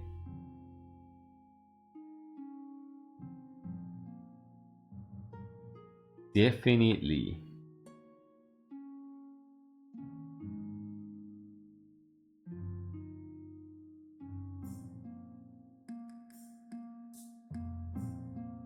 Can't have them gallivanting off to adventure. They need to guard our own land, or else opportunists will try to take it. Really need each and everyone. This looks like a pretty convincing vote for A. Forbid the northern armies from entering the frozen wastes. Think a piece of paper will stop us? Ha! You don't know what a northern chiefs is made of. Although your decree discourages a few law-abiding northern warriors from joining the expedition, you cannot stop them by law alone. Makes sense. Makes sense.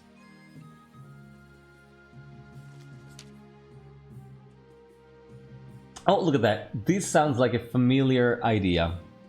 Your Highness, the Barons of the Marsh plan to have the Council push through a number of military reforms. For the good of the kingdom, they say, but the reforms are designed to consolidate martial control over our realm. What can I do? The Barons are waiting for a period of stability that will allow them to pass the necessary amendments while everyone's guard is down, or unless there are some drastic developments within the next few months, I predict that the Barons will be proposing these military reforms very soon. You bring the revelations which the Barons wholeheartedly deny to the Council. Well...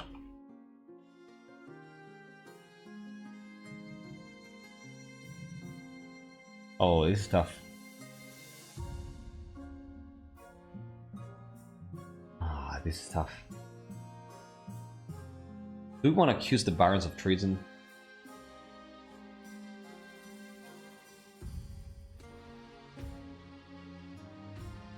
I don't think, not yet. So it's either gonna be B or C.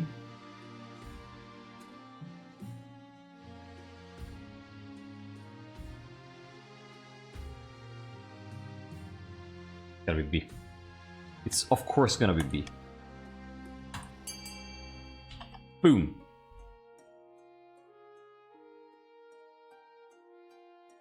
Now, will the nobles be... Yeah, right? That's a good question, Morgan. Will the nobles be on guard? Because they tried this 2 years ago. Or will they be dismissive because this isn't the first time they've heard this warning? I think they'll be on their toes, right? Like, that's the feeling I have. Yeah, this is exactly the continuation of the Baron's plans from Desmond's reign. Yeah. So they're trying to push the same agenda here. Same identical agenda. Looks like it's gonna be B with 13 votes, counting down from 3, 2, 1, and 0, 15 to 6. This looks pretty decided. I'm just gonna push through. Stall the military reforms.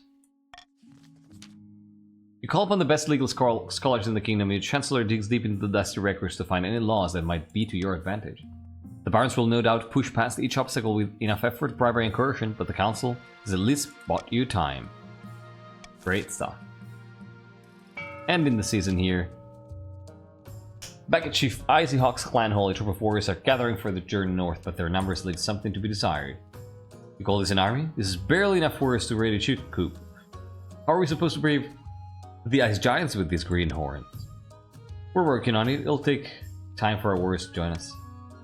But we put out the call over a year ago by the Starflayer. Get us more warriors, will you? I don't care how. Chief's aim is to raise their military to at least 5, so 1 point. So, and now, as far as taxes goes, it's just common tax. So that's reasonable. Boom.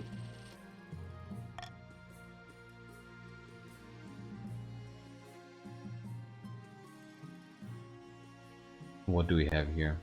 Vultures, an exotic plant, and the monster unleashed.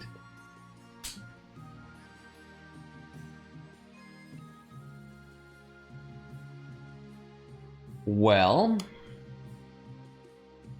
let's start with the monster. I wonder what this could be. Today, like any other, you're sitting in the council hall listening to your nobles argue about something or other. Today's session is getting particularly heated. Great God, my good kindness, you must understand my position. We simply cannot lower tariffs. Your profiteering will leave me penniless, penniless! Oh dear, get away from me. I feel faint.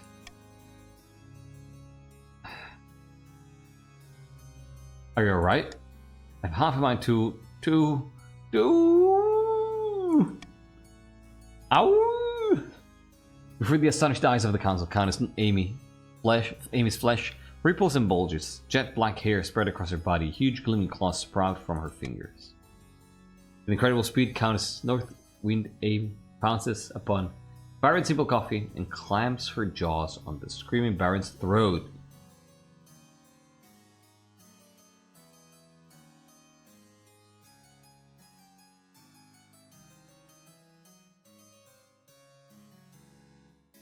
Yeah, salutes in chat. For Simple Coffee, I'm so sorry. With harsh brutal fire and a mind filled with truth, brave Icy Hawk, brave little kings, chicken cool.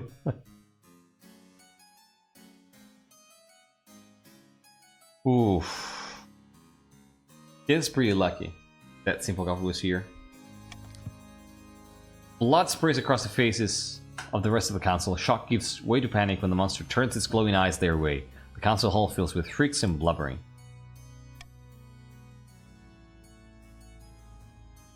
Honor guard, protect me! Your Eastern Knights charge, reciting battle poetry as they swing their swords. The monster tears them apart one by one, splattering the walls with blood. Suffers dozens of wounds. Once your honor guard are dead, the monster leaps on you, sinking its scarlet fangs deep into your shoulder.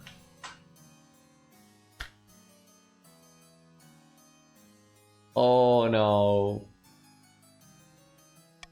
But then, with a final shudder, it dies as the last of its blood gushes from its wounds. You stand in the gore-soaked council hall, catching your breath and clutching your injured shoulder. The cowardly nobles have fled, taking advantage of the monster's distraction. Only the spy master and marshal remains. I hope this doesn't mess up your lore too much, Amy.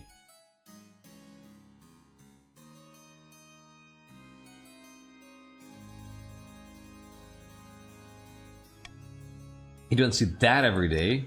Are you alright, your majesty? I need medical assistance. The marshal fetches the royal physician.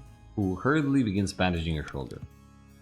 Rumor of the attack quickly spreads among the peasants, promptly panic declaring that half of the nobles are secret monsters. The wound is slow to heal. Thankfully, it doesn't appear infected. Your physician expects a full recovery. Okay, so far so good.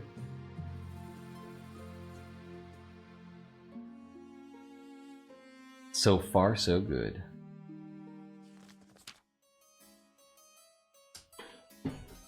An exotic plant.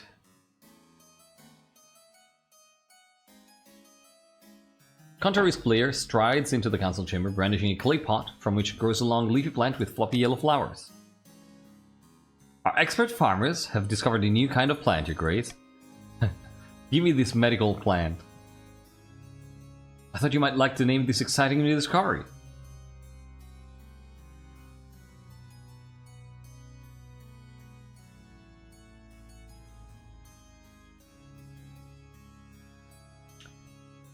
Is Michor inventive? Probably royal ivy. Majestic, I like it. This stuff grows wonderfully fast. It tastes horrible, but the farm animals don't mind. It's just regulating these as livestock feed. Perhaps you would make a nice addition to the palace decor. Uh-huh.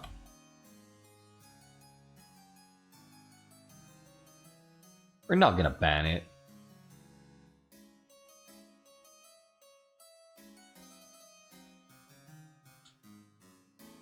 I think we're gonna cultivate it. Yeah.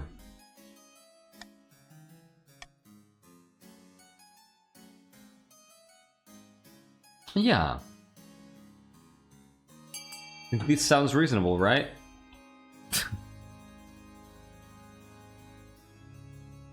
What are you saying? Michor is recovered from a wound and Risk Player brought them flowers. It's a hospital visit.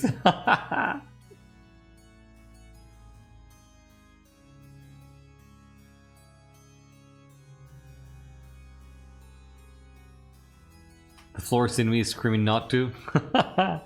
It's fine. It's gonna be fine. Don't worry. What could go wrong with the royal ivy in the east? Absolutely nothing, right? 13 votes. Look at that. Everybody wants the royal ivy in the east. Let's go.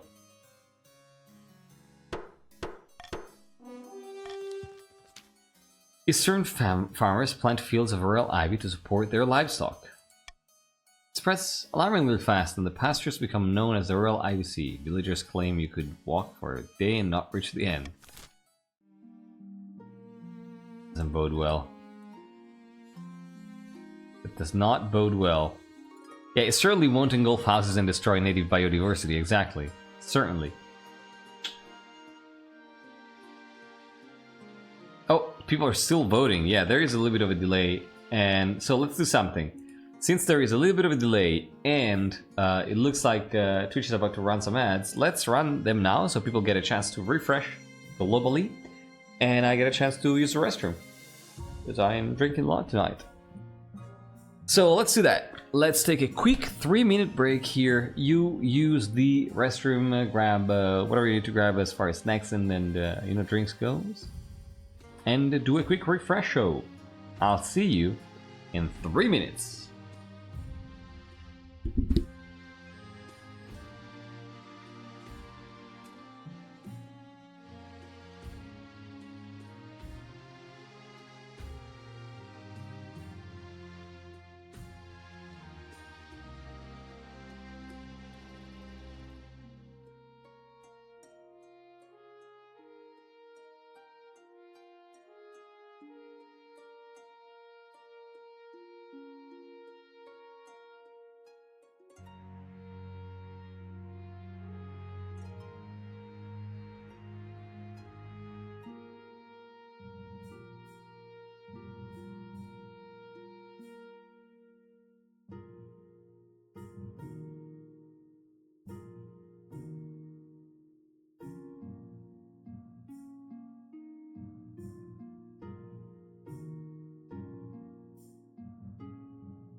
Sorry, I thought I had unmuted. Like, I actually pushed the button, but,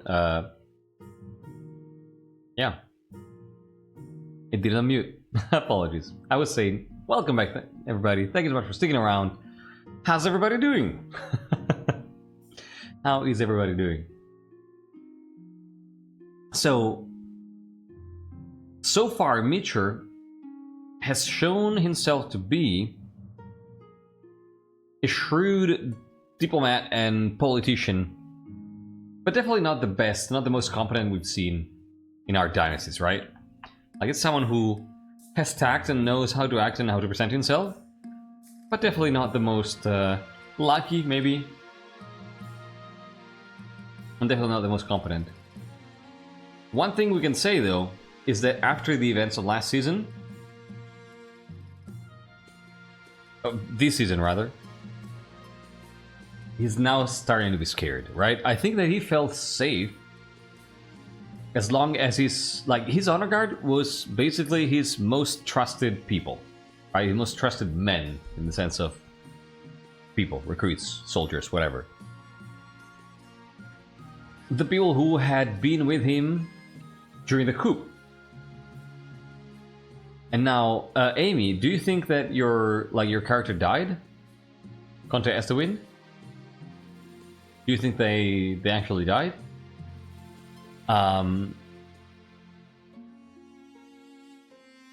Any sort of confidence is an improvement from the last monarch. Truth, yeah, that's a true statement. Yeah, I mean, you're right. But yeah, I think that the death, they definitely died. Did you hear about the blood curse rumors idea? No. Okay, so there you go. The person who probably killed the monarch, or at least that brought back, who was it that you said they found? The other claimant, right? Yeah. The person who found the other claimant and was greatly rewarded to one of the most trusted people died. Boom. Honor Guard, which was basically the rest of the team who accompanied the coup, died. He definitely feels much less protected now. So I think that there's going to be a little bit of a shift in how he tries to approach things, if he has time to do that shift. Maito, look at Halfdan trying to look normal. Greedy Eastern merchants are taking advantage of cheap northern labor, your greatness, exploiting our natural resources and putting our trading companies out of business. They're vultures, vultures! Is it really such a problem? This is just business. That's the vampire with the broken heart. Look at this screen. This screen here, this is vanilla. This is the opposite of vanilla, but this is the Vanilla Dynasty in all its glory, right? A dynasty in which I tell you, hey, you have complete control over the lore, you have complete freedom over which kind of lore you write, and we have, on the right, a chief that has been isekai'd from a different dynasty into this world, and on the left, a countess that is actually a vampire with a broken heart that was stabbed with a stake but still lives and has a hole in place of her heart. This is great. This is absolutely great. This is what I was hoping to obtain when I opened the door to the lore.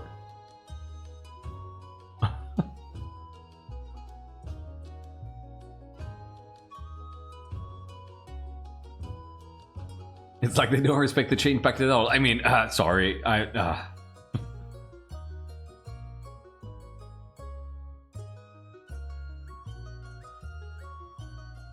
Actually, no heart at all. There you go. It's probably somewhere in a drawer. It's like, Shelly. Alright.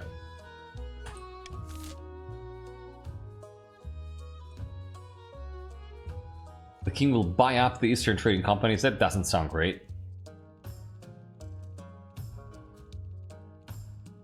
He cut the counts and put trading companies back in northern lands? You know?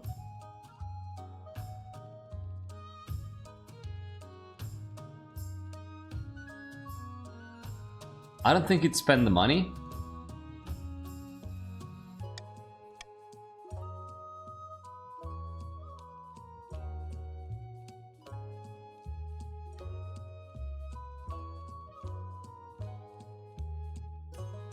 I think he'd probably say he might actually kick out the counts. Try to make friends with the chiefs here. Think so. But in the end, it's gonna be up to you.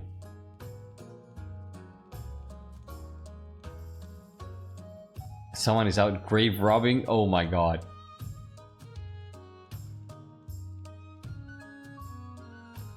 I think I'll wait until the game ends so I can tie the next character into current events. That makes sense. Makes a lot of sense. 10 to 7, 11 to 7.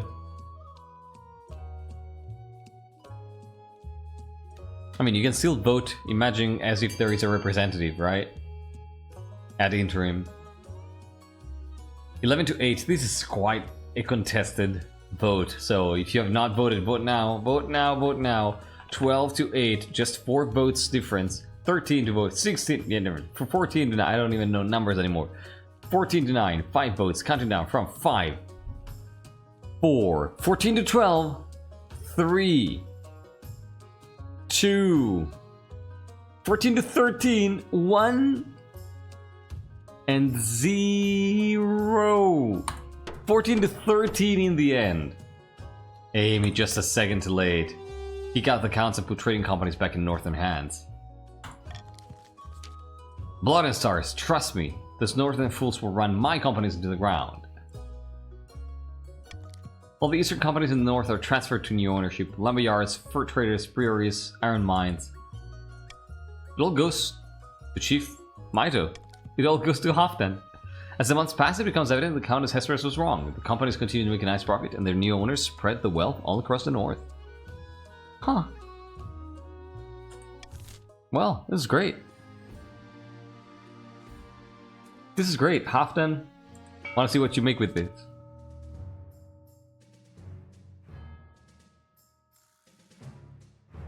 Haha. Devil Troll comes along. Yeah, you're not wrong.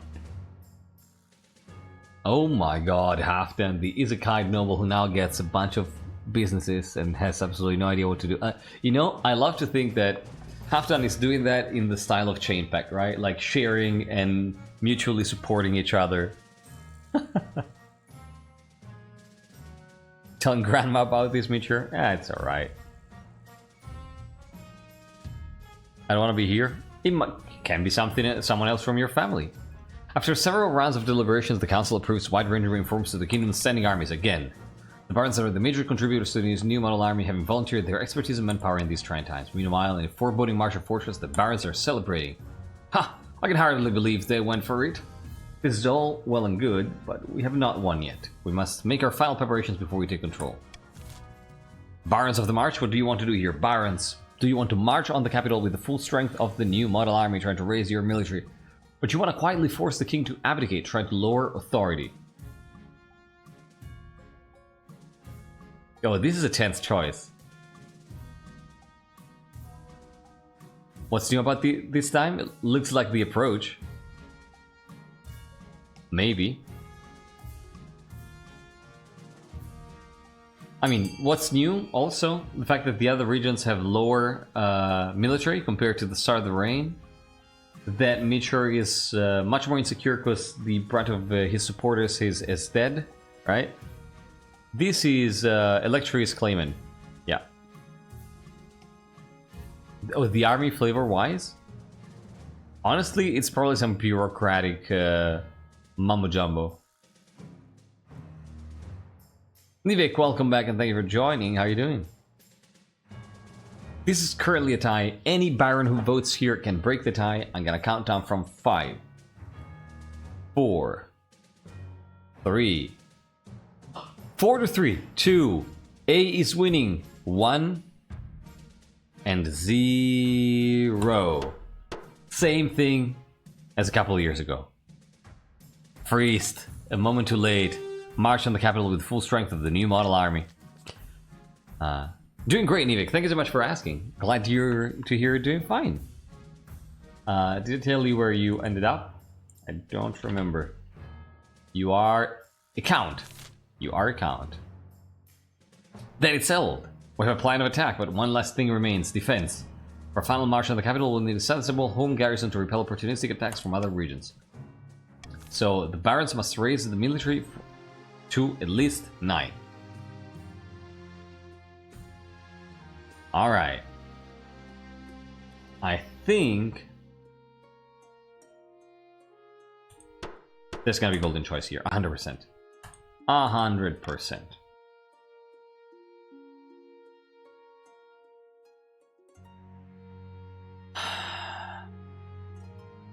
Oh my god. The crystal fucking box. It was hidden behind the march. This reign is doomed. Let's start with home improvements here.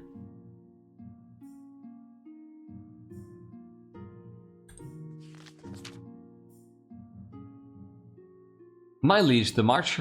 Oh my god, you're right, it's in the march. Oh my god. My liege, the march farms are unfortunately running into problems. My barley is suffering and spoiling too many brews. We need funds for fertilizer. Blood and Stars, is that all? We have no coin to consecrate lowborns in case of war. If there's an emergency, we'll be left defenseless. Complain all you want, we can't eat weaponry. What?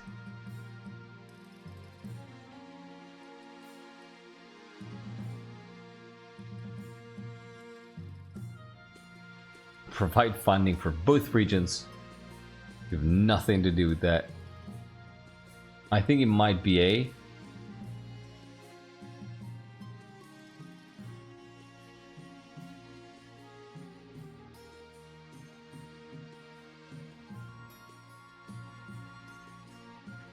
I think it might be A.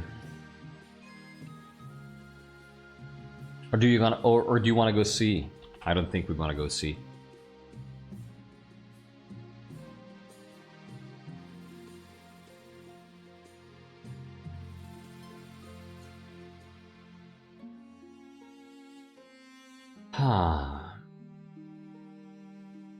I think I'll say golden choice on the march, because this sounds much more important than the military right now. Yeah, I'm gonna give you some money to spend to go away. There you go. Yeah.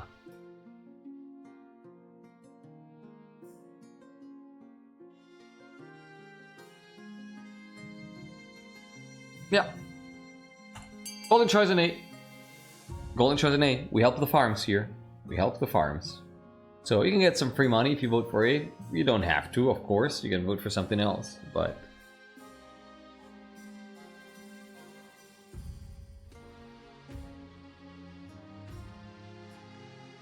Looks like you won't. Except for a couple people. Look at that. The few counts who refuse to be bribed. Just a few counts. The other regions are all for the bribes. Alright. And warp loaded. Gonna count down from 5 here. Last opportunity to get some free money by voting A. Counting down from 5. 4. 3. 2. 1. And 0.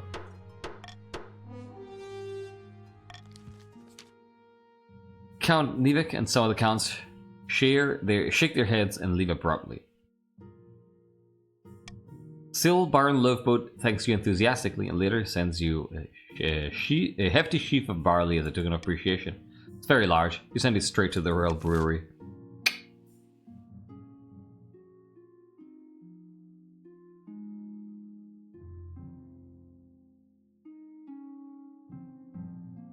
Yeah, we don't really play to win around here in Nivek, sorry.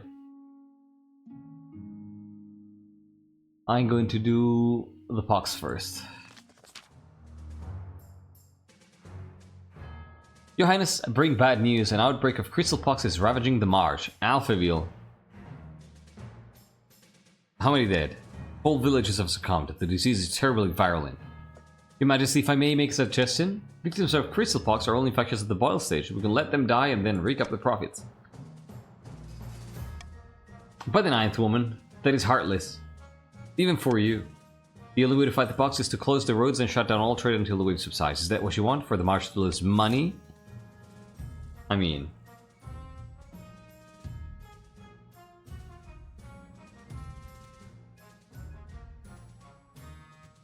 we can either...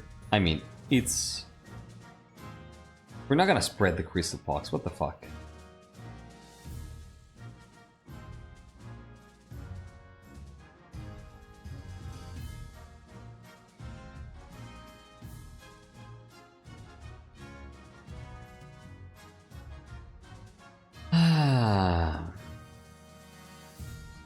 We're gonna quarantine here.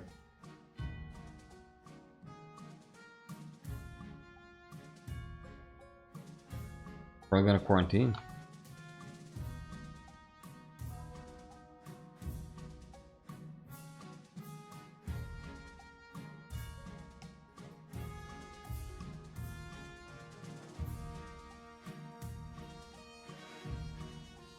I'm going to say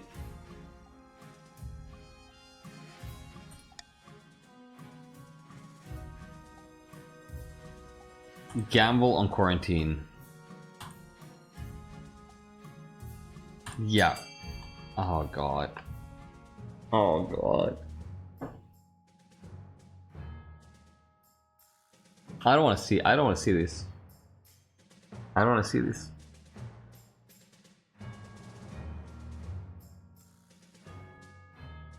I don't want to see this.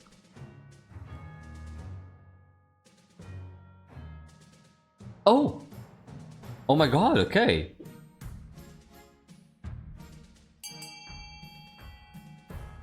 I want to see this. I want to see this. I didn't trust you. Should have trusted you. I don't want to see this. Alright. There we go, 17 votes. Fantastic.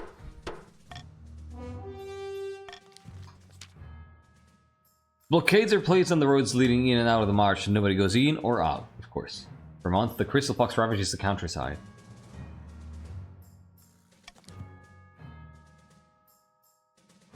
When the blockades are lifted, many fields lie fallow, with no farmers left to tend them. Marcher villages are dotted with the gleaming statues of the afflicted. But thanks to the council's quick thinking, the disease doesn't spread beyond the marsh's borders. Once the roads reopen, the barons harvest gemstones from the quarantined dead and sell them at a tidy profit. Great.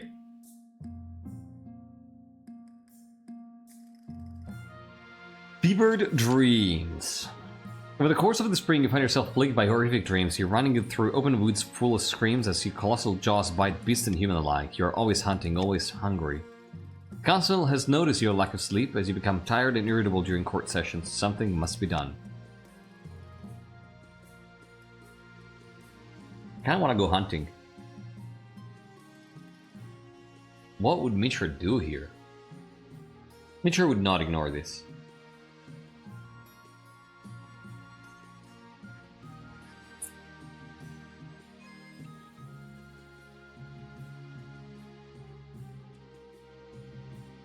I think Michor would either go hunting or seek a wood switch.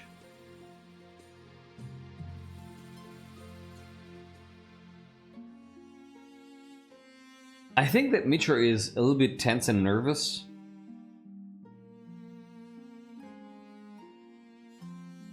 And we'll probably go hunting. Yeah. Seen as a way to to exercise whatever is going through his body and mind, right? Yeah, nothing wrong with the witch in the east exactly, but I think it's gonna be hunting. Yeah. You set out on your steed and spend a weekend preying on gaining the Black Wheel, the dark and ancient forest not far from the capital. Its strange urges creep in, like you want to jump on your prey and rip them apart with your own teeth. The dreams only grow more vivid.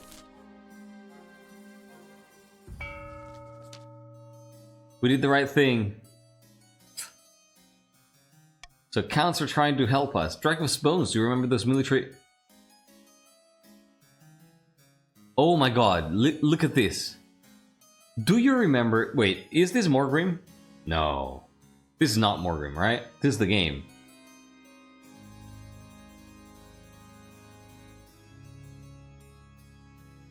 Dracula's bones. Do you remember those military reforms the barons pushed through the council? They're trying to reorganize the royal armies into a fighting force that's loyal only to them. The thing that it tells us, do you remember the military reforms? Oh, wait. But would it tell us anyway, even if... Like, I thought it was referring to the last episode.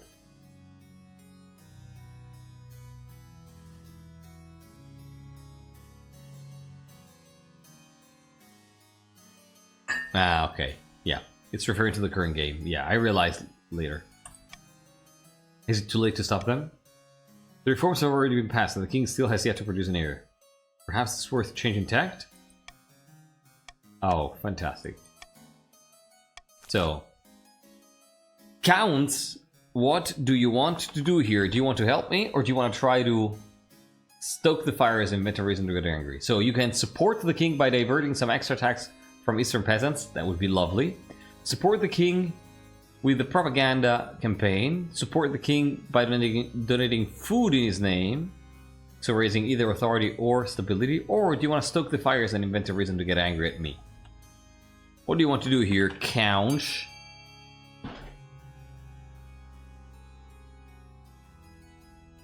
So you're gonna give me money? I like money. Money gives me chances. Money gives me opportunities. It looks like it's gonna be money. Gotta count down from 5, 4, 3, 2, 1, 0. One more vote for even. Wow. Defender. There we go. Excellent. This should help Michor keep a good grip on his finances, but we can't do it all for him. I absolutely... Thank you. This is great. This is everything I needed. Alright. I'll try, Jaws. I don't make any promises, though. Can we just print money? Not recommended. So, let's get our heir first of all. Your quest for an heir is finally complete. You said before your council holding a small child in your arms. Should I die? I asked that my crown be passed down to... My child. My child, Michor. Your greatness, may I be the first to congratulate you on the birth of your child. What is their name? Thank you, Alexa. Those eyes are great, by the way. Great eyes. Michor II. The gods are good, your greatness. I'm sure little Michor II will grow up to be a chip off the old block. Yes. I love how, you know, I like to imagine that people get pretty nervous around Michor looking at the stain.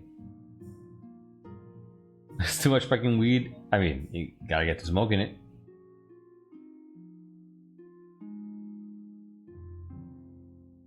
Why can't you name him Biffo? Really now? Let's get the honor guard. The deaths of our honor guards is in the line of duty was a tragedy, Your Majesty, but we don't have time to mourn. We must replace them at once. The king needs protection. Each region offers a selection of elite guards. Of course, since your previous honor guard were Eastern Knights whose armor couldn't save them from a hideous fate, the other knights in the East are all unaccountably busy.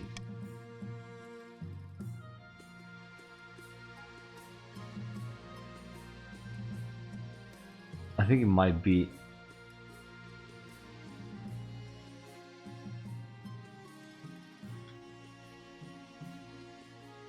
Give us another shot? I'd love to give you another shot.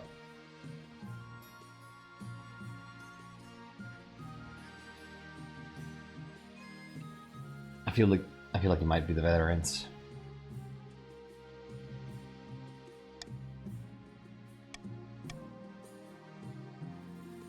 Ah, God.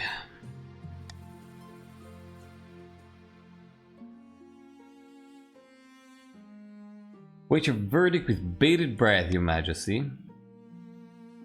Karia. I don't know. I don't know.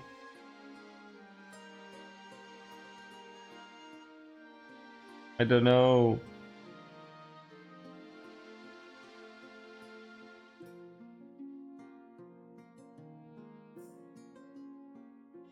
At worst, the mercenaries will be loyal only to Michor. That's a good point.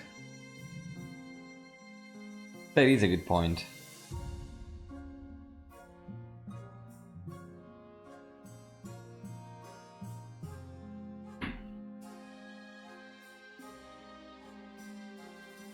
might actually be the mercenaries. Flavor-wise, the barons are probably a bad option. The chiefs are liable to drop everything and go off hunting for the for the corn. Yeah.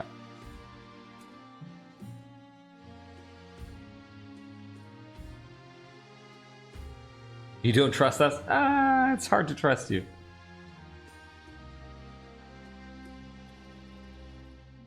God, is it the foreign mercenaries? I think it might be the foreign mercenaries. I think he's getting paranoid. It's the foreign mercenaries. Very good, Your Majesty. I will make the arrangements at once.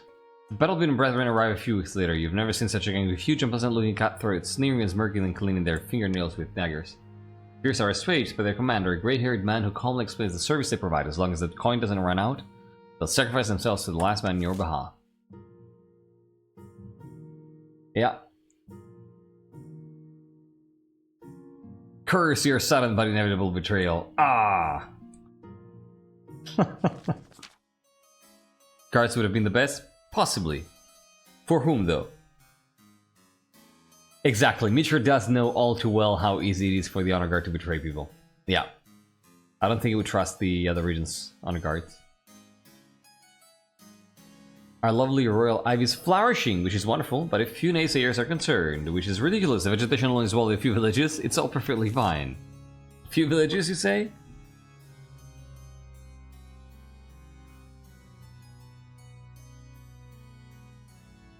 I mean, I'll say... Order Eastern farmers to manage its growth. I've failed pretty much every single role I've done this game so far.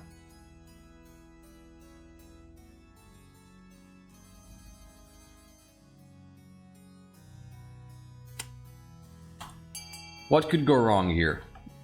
90%. What could go wrong?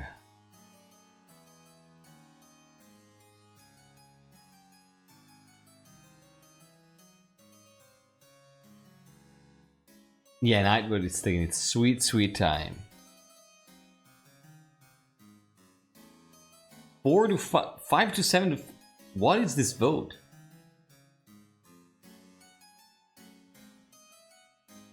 What is this vote? What the hell? 9 to 10 to 10. This might be one of the closest votes we've ever had, probably. Definitely tonight. So... Oh, 6. 11 to 11, look at that. You keep trying. Alright, I'm gonna count down. 11 to 12. 11 to 12. Counting down from 5. 11 to 13. 4. 3. 2. 1. And 0. Alright. Order Eastern farmers to manage its growth. 90% fail. The farmers of the East try to keep the royal ivy in check. No! A success, finally! It's hard work with the scent from the blooming causing euphoria, then exhaustion, but the swarms of the staff are under control for now at least. Okay.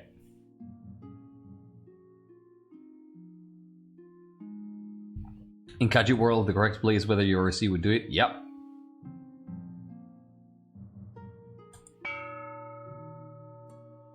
Auction time, everybody. Auction time. These... Oh my god. The barons actually don't get the raised military building. Oh.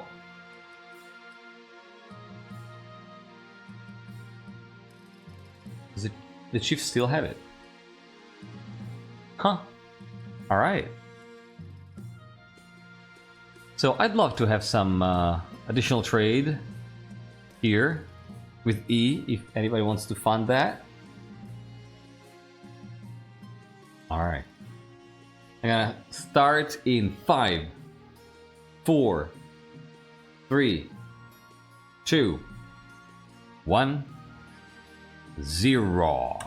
Exclamation mark, followed by fund, followed by the letter of the building you want to fund, followed by the amount of money you want to spend. Your options are raising farming for the barons with A, lowering farming for the barons with B, raising military for the chiefs with C, which they kind of really want, lowering trade for the chiefs with D, raising trade for the counts with E, and raising stability with F.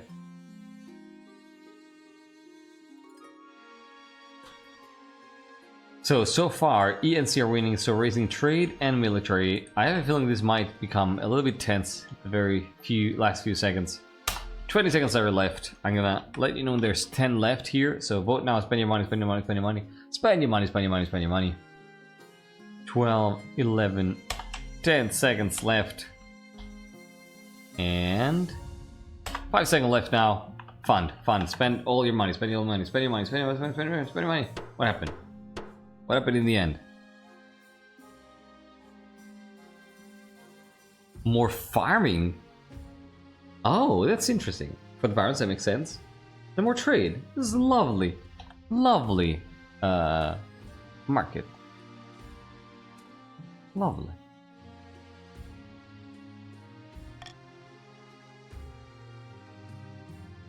Your ambition, a terrible accident.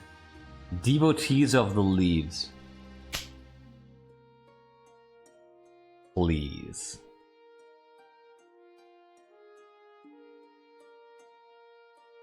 Let's start with this. Your Grace, it's a disaster. After we called the Royal Ivy, some misguided souls have set up camp in the remaining patches. They say it's unjust to destroy it, and it can be kept in check as long as they feed it a goat every now and then. They call it their home now.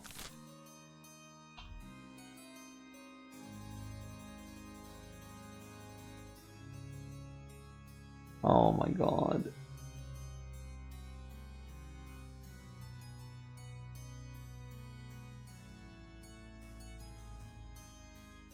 Oh my god. What would Michor do here?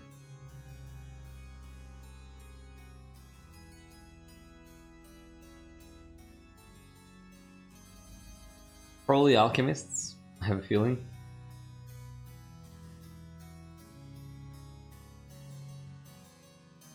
Probably alchemists. Yeah, just smoke him out, right? I'm actually gonna gamble on this. I think we smoke him out.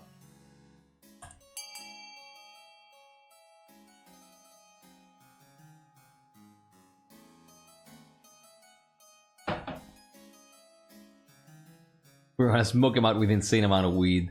They're just gonna collapse there and then.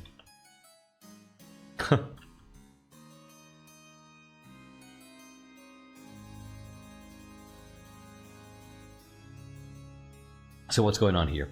Get the alchemists. Look at that. Counts all agree. All right. Looks like it's gonna be almost uncontested.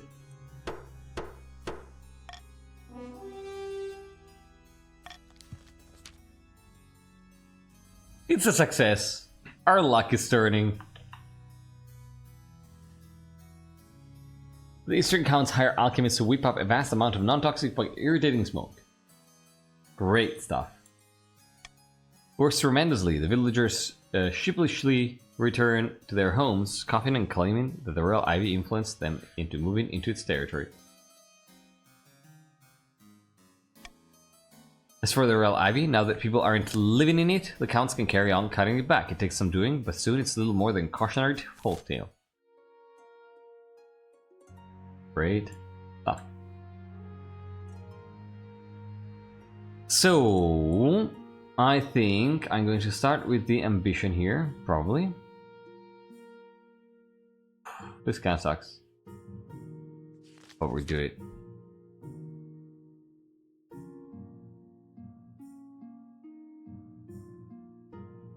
At the start of your reign, you said you wanted to be the architect of the new golden age.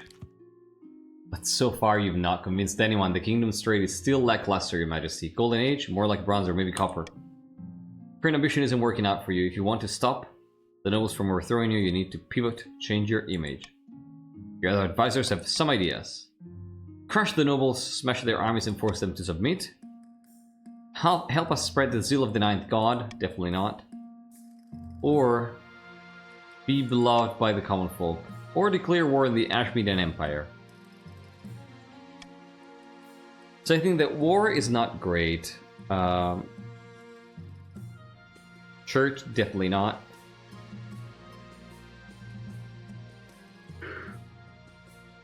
It's either crush them or become beloved by the common folks. And I think that we've kind of been angling for that kind of thing, right?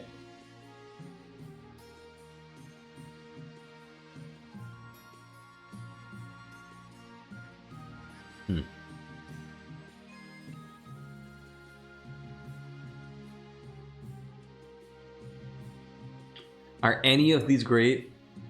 War is not great.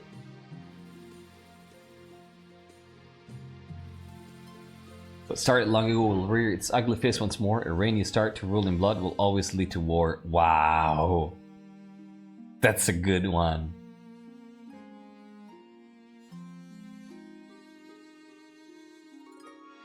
And I think that, like, it's in Michor's mind, it's either the common folk or the crushing, but I think that Michor is not so confident that he can do the crushing and taking control of the military, given the recent modernization reforms by the barons. I think that he thinks the barons have so much control of the army that he's not going to be able to pull that off. So I think that he's going to try to push on the common folk, right? Like, who basically are the same soldiers that people used to march against him. So yeah.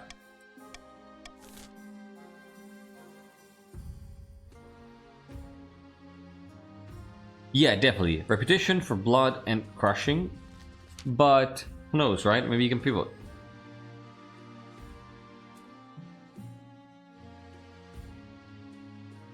Your Majesty, I have some dire news. Content which looks II was found in the palace gardens this morning. They were attacked by something torn limb from limb.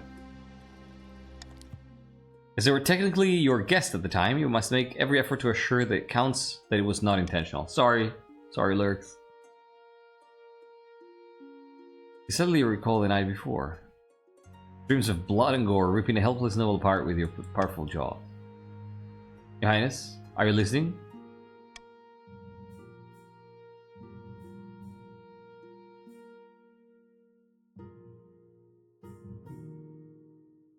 The official story will be the content which Lurks II died during yesterday's hunt. But your well-crafted story, the counts are not so easily appeased. One of their own dying while under your protection reflects badly on the crown. That's true. More urgent is your knowledge of what you did. You have become a monster with an insatiable hunger for fresh meat, human or otherwise. You know, actually, this is starting to give me some confidence back, you know? Huh. You know? It was definitely me.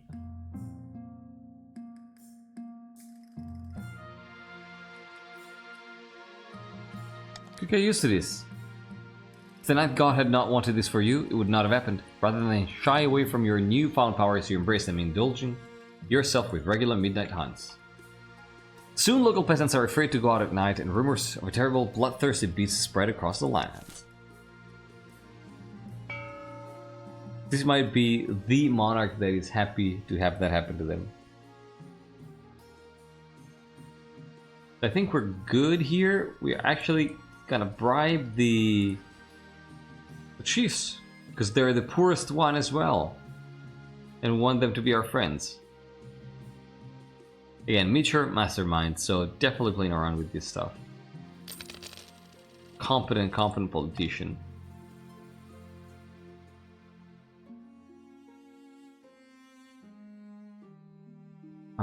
So wandering bod.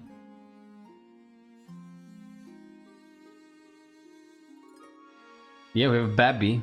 We have a babby. Well, let's go with the babby. What ho, your highness, some fine news from my common folk in the march. A baby has been born on your birthday, bearing a birthmark in the ship of number 9. Fantastic omen, perhaps we should mark the occasion? Hell yeah.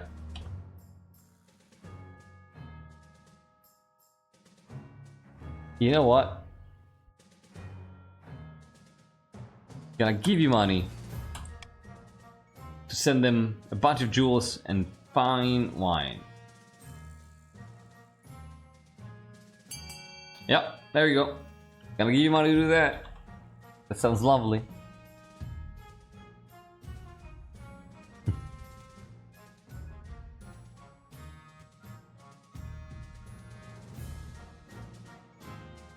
As expected. as expected. Looks like there's a bunch of people in sea. If you want to get some free money, you might want to OTC.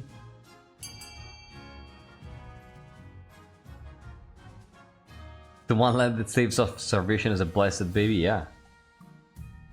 Gonna be sea. Give the parents a bounty of jewels and fine wine. Oh, grand! Thanks for it, Your Highness. The common folk will appreciate your generosity. There is another matter. They ask permission to name the baby after you. What do you think, Your Highness? Yeah, sure. Fantastic. I'll have my housekeeper give them the good news. Baron Buckle hurries away. A child of the marsh name for you. Who knows what person will become? Can only hope you're around to see it.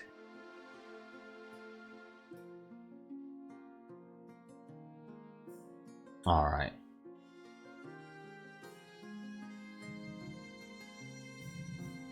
Let's try this one. Your Majesty, the common folk are swayed as easily as a dandelion in a gale. I'm confident that we can make them adore you. This will be the biggest public relations campaign the kingdom has ever seen. You'll tour the kingdom giving speeches. Town criers will declaim your great deeds from every corner.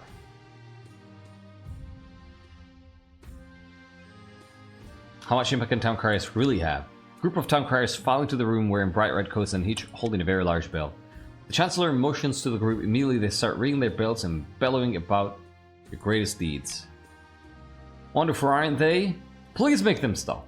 The Chancellor signals frantically and the town criers quieten down. A few days later, the Chancellor is helping you prepare for your first big speech.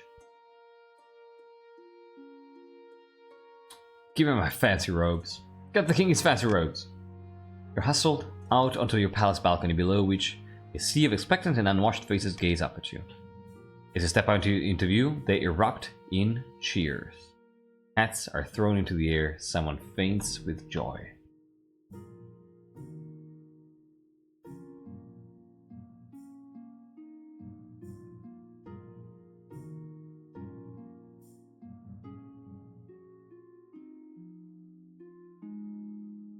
Everywhere you've gone, you've met the same reception. The public like you. They really like you. But you need to turn that into love. 60% chance. Michor has not been the most fortunate of monarchs. Mind you. People like him. Apparently. There's a joke in there about sheep cheering up for a wolf. Definitely. And there you go. There you go, never mind. Michor, not great with percentages. As you launch into your speech, the peasants start to chat among themselves. Half the crowd drifts away in dribs and drabs. You don't make much of an impression. Oh dear. Better luck next time, Your Majesty. The more of these speeches you give, the better you'll be received. Ah, this is not gonna be great. Wandering Bard. Your Majesty, a traveling bard. She says she has come to compose a song for you. Not just any bard, Your Highness. The best in all the land. Sally Six Fingers, they call me. Give me all the songs you have. Why, of course. In fact, I have the tune and verse all but ready. I have saved my best work for you, my king. All I require is a subject. What should I tell the masses of you? What would you like to inspire? Teach them to love me, of course. I will do so, Your Highness, absolutely. Give me but a few weeks and everyone within the Crown lands will know of your benevolence. Granted, but only a small payment of 500 gold for a time. The discounted rate for one as esteemed as yourself.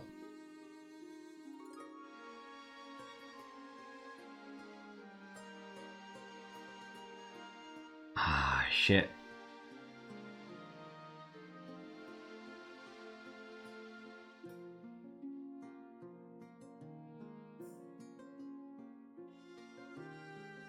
Just had a thought. Michor is a bird breeder, but with his condition, do you think they might have been some of the first victims? Oh, definitely. Yeah, I wouldn't say all the birds, but the birds that he had around, yeah? Yeah, for sure.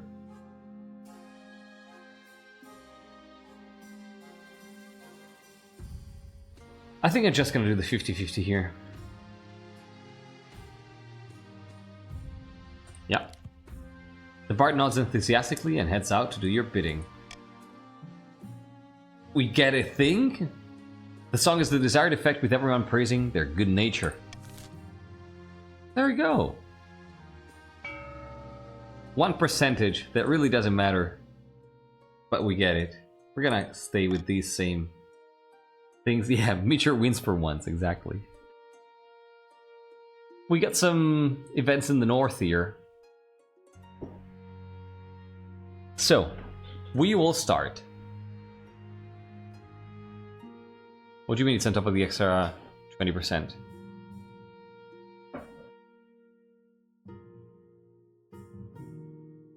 Fossils, rats, and heresy. So let's start with the rats. Northern chaos, yeah. Chief Lemonsquare strides into the council chambers, distraught, waving a dead rat by its tail. The fields and bars of the north are overrun by vermin, and we've no more poison for these horrible things. We can't cope anymore. Oh, right, I think you're right, Hesperus, yeah. Stick that rat and go, no?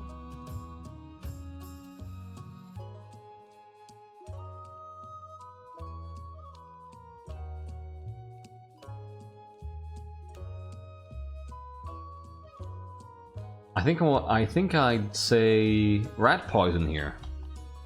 You know? Gotta give you money for rat poison. I think. Yeah. Money for rat poison here. No cats. You already have cats. No cats for you. When in doubt, use cats. We have no doubts, though. No doubts at all.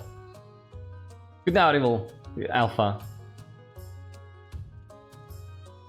I'll just say to get some free money here before I go to bed. That sounds like a smart choice. Yes, yes, give me the rat poison. You take the money. Vote B to get some free money.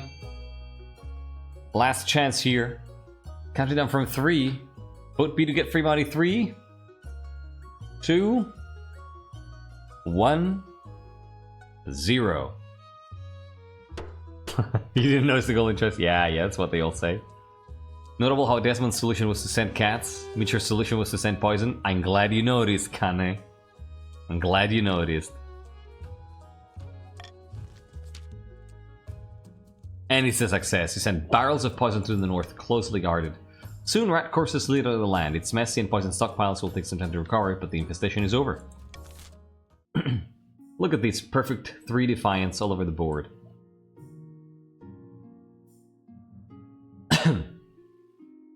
Let's go with the fossil now.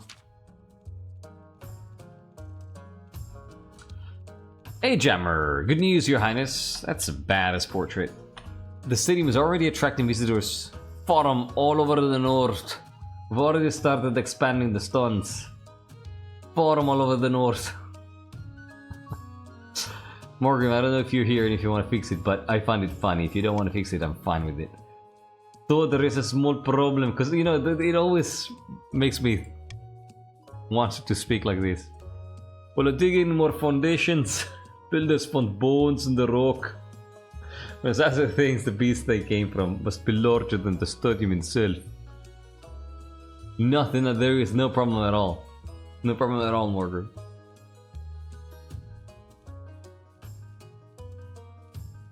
Like a giant spooky scary skeleton? The builders are saying that it might be a, you know, a flying reptile. No one dares say the name these days. It's been 700 years since a dragon was seen in the kingdom, and back then it was catastrophic.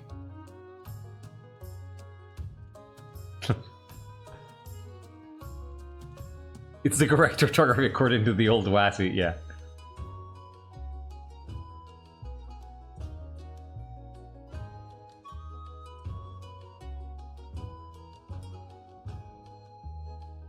Don't Mr. Dragons abandons the stadium entirely, you say?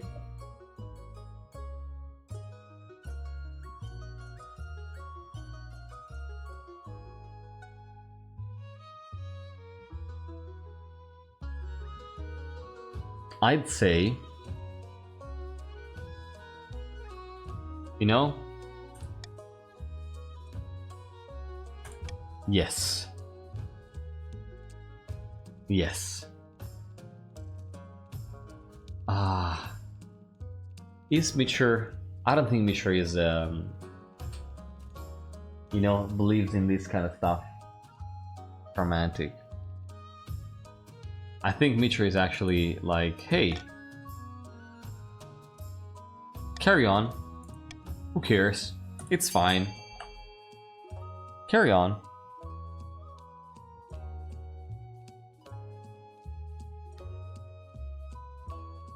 One cool track on bones. Oh, makes sense.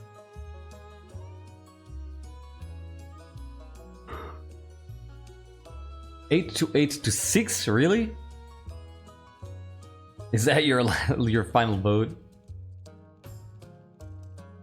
8 to 6 to 9, 9 to 6 to 9, 10 to 9, 11 to 9, 12 to 9. Oh my god.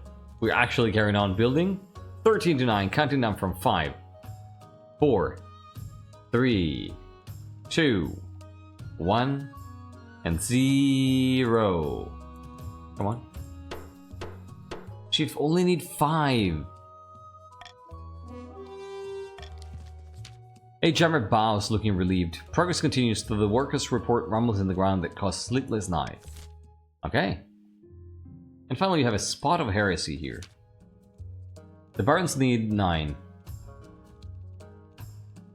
Your Majesty, I'm stunned, outraged, and incensed. Hi, Warp Lotus. I've been summoned to trial by the Inquisition on some nonsense fabricated charge.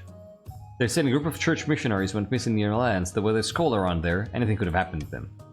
No one dares defend me on their own. They're too scared of the High Inquisitor. The trial is set, but the Council must intervene, Your Highness. Though she remains silent, the Council is keenly aware of the High Inquisitor's steely gaze from across the chamber.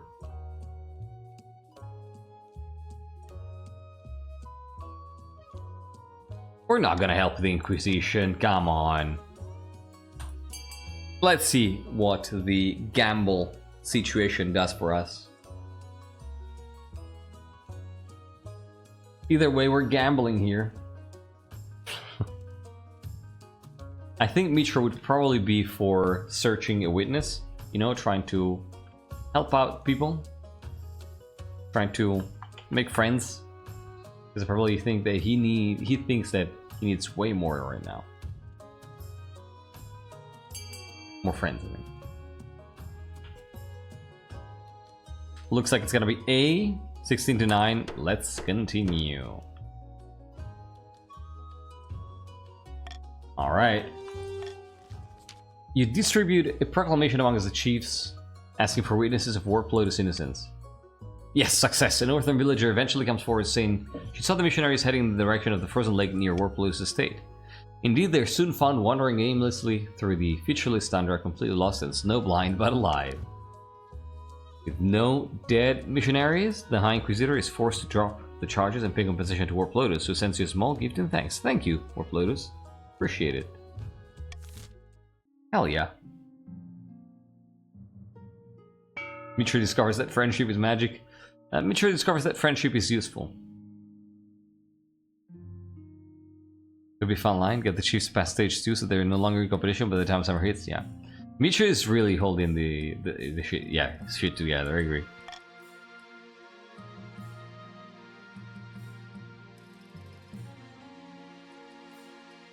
Oh my god. So we're gonna do a cursed builder real quick, and then we're gonna decide what to do here, alright? Michor discovers friendship is useful after murdering his kin. Yeah, exactly. Your Highness, I have a problem with one of my workers. He's on the team tasked with expanding the stadium, but he says the bones of the flying reptile have, well, cursed him. He's hit his hand 3 times in a day. A bit of bruising builds character, just tell him to calm down. Look at that, we even have a cameo by Chief Architect Otto. Welcome in, Chief Architect Otto. Great name. Hiding behind the peasants so the Inquisition is forced to back off would fit with the ruthlessness. Oh, you have a great point there. I have, but he's telling everyone else about it, and now they're all refusing to work. We need the extra stands for the stadium, and we need it now. So you want me to pay? Yeah, just remove the guy, right?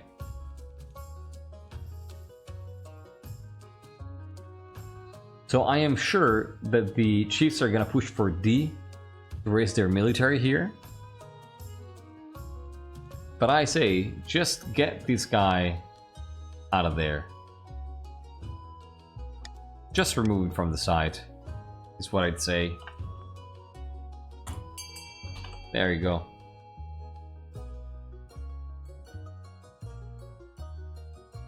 I see you want to keep your veto handy. Michor is holding the shit together. Wait, what are you saying? Michor is holding the shit together. Us remarking on Michor handling things like recently following an Inquisition investigation. 5 minutes later, Inquisition investigation of Michor. Oh shit. Yeah. Yeah.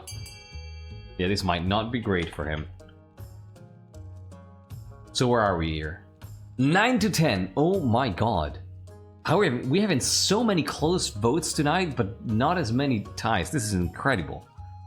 We're really breaking you know, in a habitual situation here. 9 to 10. I'm gonna count down from 5 here. Vote now if you have not voted. 10 to 10. It's already a tie. You can break the tie if you vote now. Counting down from 10. 5, 4, 3, 2. You can break the tie. 1 and 0. Votes coming in at the very last. Wait, what?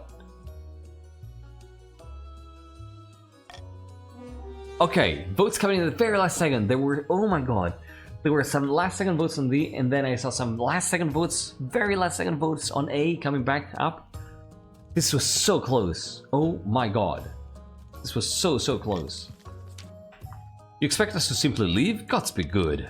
You quell the chiefs with a glare. Wait. Yeah, D passed, okay. Reluctantly, they order their workers to leave the city alone, and it falls into ruin. There you go. It looks like Twitch is about to run some ads, so we're going to be waiting for a second here. Oh, there you go. Ads are running. Alright. It would be interesting if the reason the Inquisition is slamming down is someone crankily looking at the king for heresy, or helping the North and finding something else entirely. Good point. So, there are some ads running. I'm gonna be using the restroom real quick before we start the last part of the episode, alright? So, you do the same, use the restroom, grab a drink, grab a snack.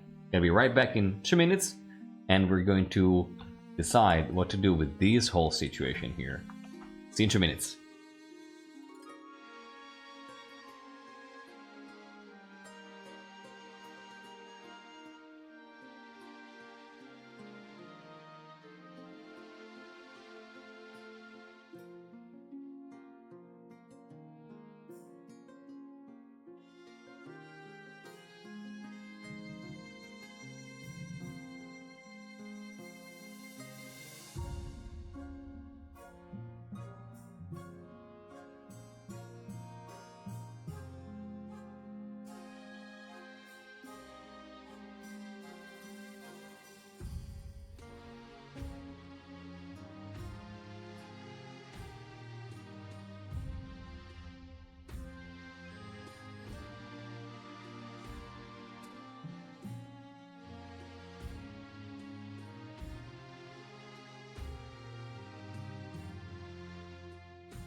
Alright.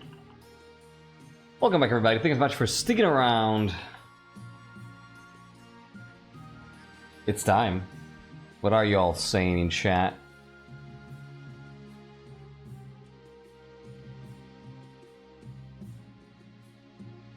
I think there's a fun thread to pull about how the chiefs claim something as theirs that another region built for them as either a scheme or a brand. Yeah, with the whole stadium situation. So, my question here is, what do we want the story to be, right? Let's say that Michor wins here. Do we want the story to be, hey, there never was a Royal Inquisition and Michor just managed to avoid the pressure? Or do we want it to be, hey, Michor was pushed by the Inquisition, used this veto power to get out of it, and then maybe won? I think that makes for a better story. I want that.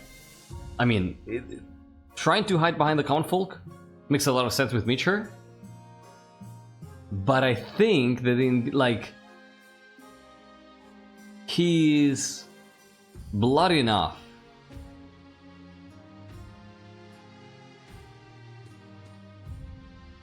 that I kind of want the Inquisition to happen. Using veto sounds meh. I mean, the thing is though, Michor beats an entire church by making the common folk like him more than God. Pretty sure that's blasphemy, but it's God. I think it's more interesting to have Michor face the Inquisition for several reasons. Maybe that the influence of the common folk was enough to force the Inquisition to be more tactful in their approach. The Inquisition to be more tactful in their approach.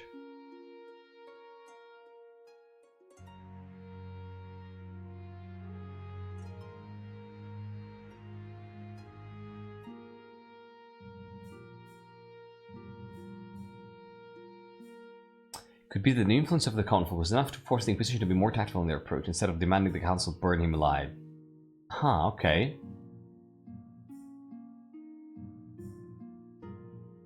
Michor has something better than veto available? I don't know. I think that Michor would like... As I said, he's feeling kind of afraid at this point, right? And... it is weird being able to use a veto on your own trial, definitely, but that's something that the devs it's as intended, right? And I kind of like having the Inquisition before the ambition, and I like the idea that let's do the Inquisition. Yeah, exactly, Lurks, right? Imagine if Michor is announced by the Inquisition and yet becomes beloved anyway. Ooh. Advisors, nobles, I bring dire news. Hi, Lucrece. The king is a creature of the seventh god, a murderous shapeshifter, bloodthirsty werebeast. Excuse me, what are you saying? Your wife Hilda casts her eyes away from you, as if she can't bear to look you in the eyes. Cursed with anger of a beast, he must be put down for the good of the kingdom.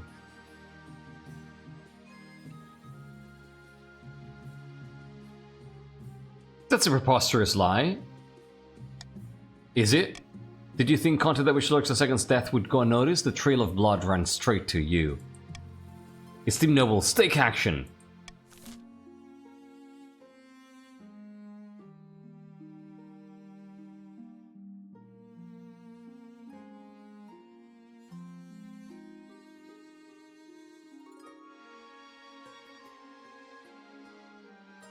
I think Michor would 100% use the veto in this.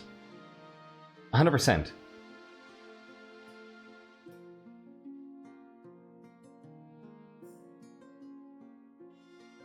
You see, what they don't tell you is that Ega was a were-ox who wrote this into the constitution so the Inquisition couldn't get her.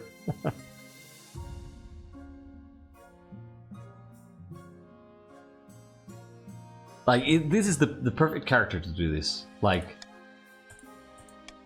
ruthless and scared at this point. So, he has absolutely no qualms using the veto on A. Absolutely.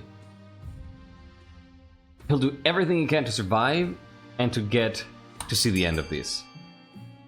And this is going to inform the way that people perceive him, right? After this situation, after this event.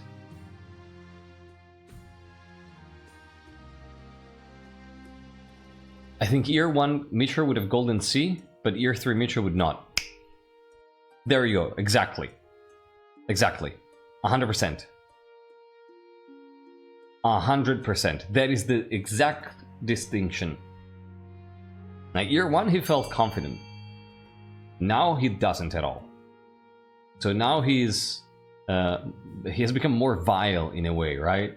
More desperate in his attempts to stay on the throne. Ethan, welcome. Oh my god, Ethan. Coming in with style. Holy crap.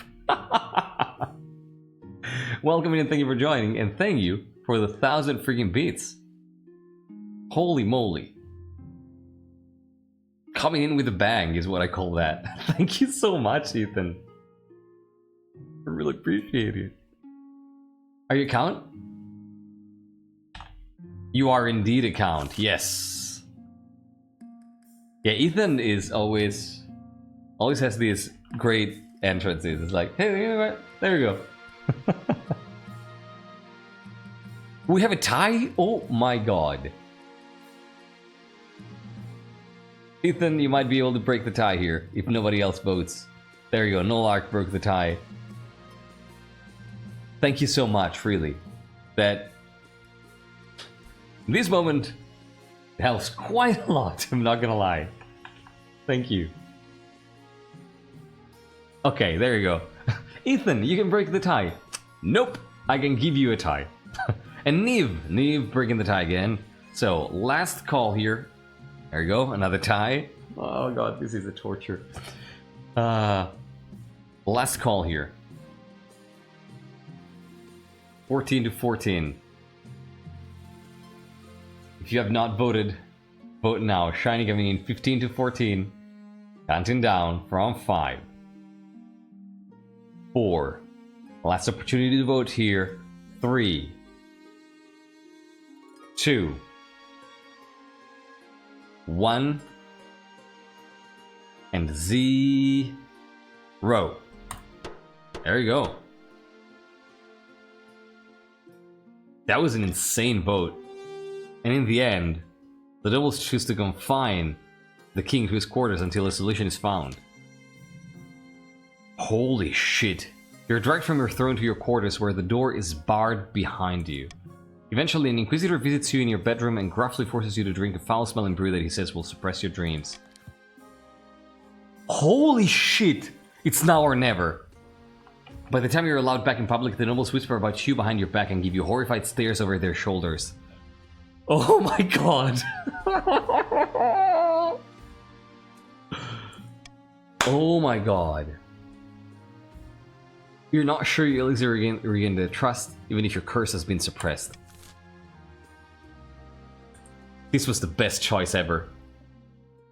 High stakes, super high stakes. Not as much this roll, but the next one. Time for another speech, Your Majesty. The peasants are waiting outside your balcony. Give your speech. Exactly, the nobles completely reject the king, but will the peasants? As you launch into your speech, the peasants hang on to you. So, I imagine, right? You're let out, Michor is let out, and probably spends weeks and months, however long he spends in the chambers, rehearsing his speech. Probably turning the Inquisition trial against the nobles and the Inquisition, right? There is definitely a reference to that in this, right? Oh, you, my beloved people, you know that there could never be anything as false as that in the world, you know? The establishment is against me because they supported Desmond, and you know, the fact that I am here and am trying to do good for not only the nobles but also for the commoners means that they are trying to get me out of the way, and they can find no better way to do it than to, you know, spread these lies about me.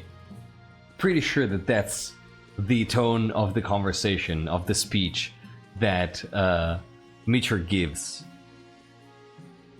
She wants that cure, makes sense.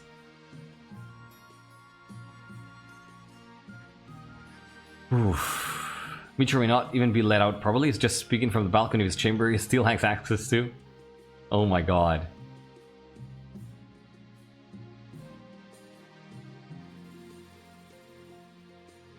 What's that from, Icy Hawk? Or is it just you?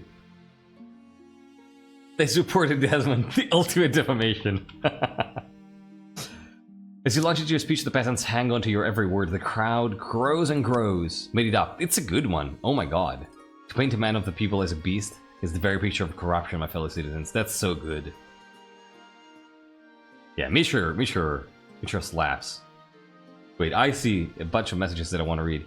Michor lost all authority among nobility, but the clear split between nobles among those that wanted to get the High Inquisitor for slander and those that didn't want to take the risk, showing the common folk that Michor is feared by the church and that even among the noble, few are willing to go down with him. Or that maybe not that many nobles are convinced, right? So, like, this gives credibility to Michor's story. I heard corruption, I've been summoned. Thank you. Glad to see that you're very responsive. When you wrap up, the peasants' cheering is so loud you're nearly knocked over. Well done, Your Majesty, they went brilliantly. Everyone loves me. Not quite everyone, Your Majesty. Up until now, your speeches were confined to the capital. Now's the time to take this show on the road.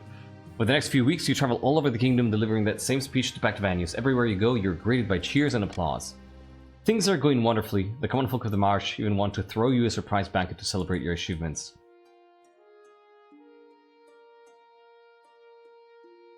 How delightful. This is a sign that you're a true king of the people, Your Majesty. This has nothing to do with the nobles. It's all about the ordinary folk, the salt of the earth.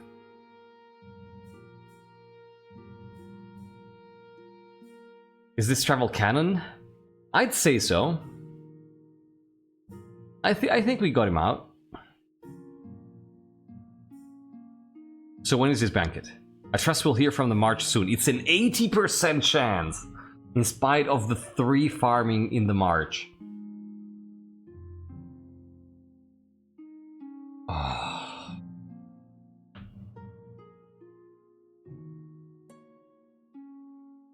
80% chance. If it fails, it means that either the march didn't recover enough from the pox and all that to throw the banquet, or the East carries him still, yes. Or it means that not as many commoners believe it.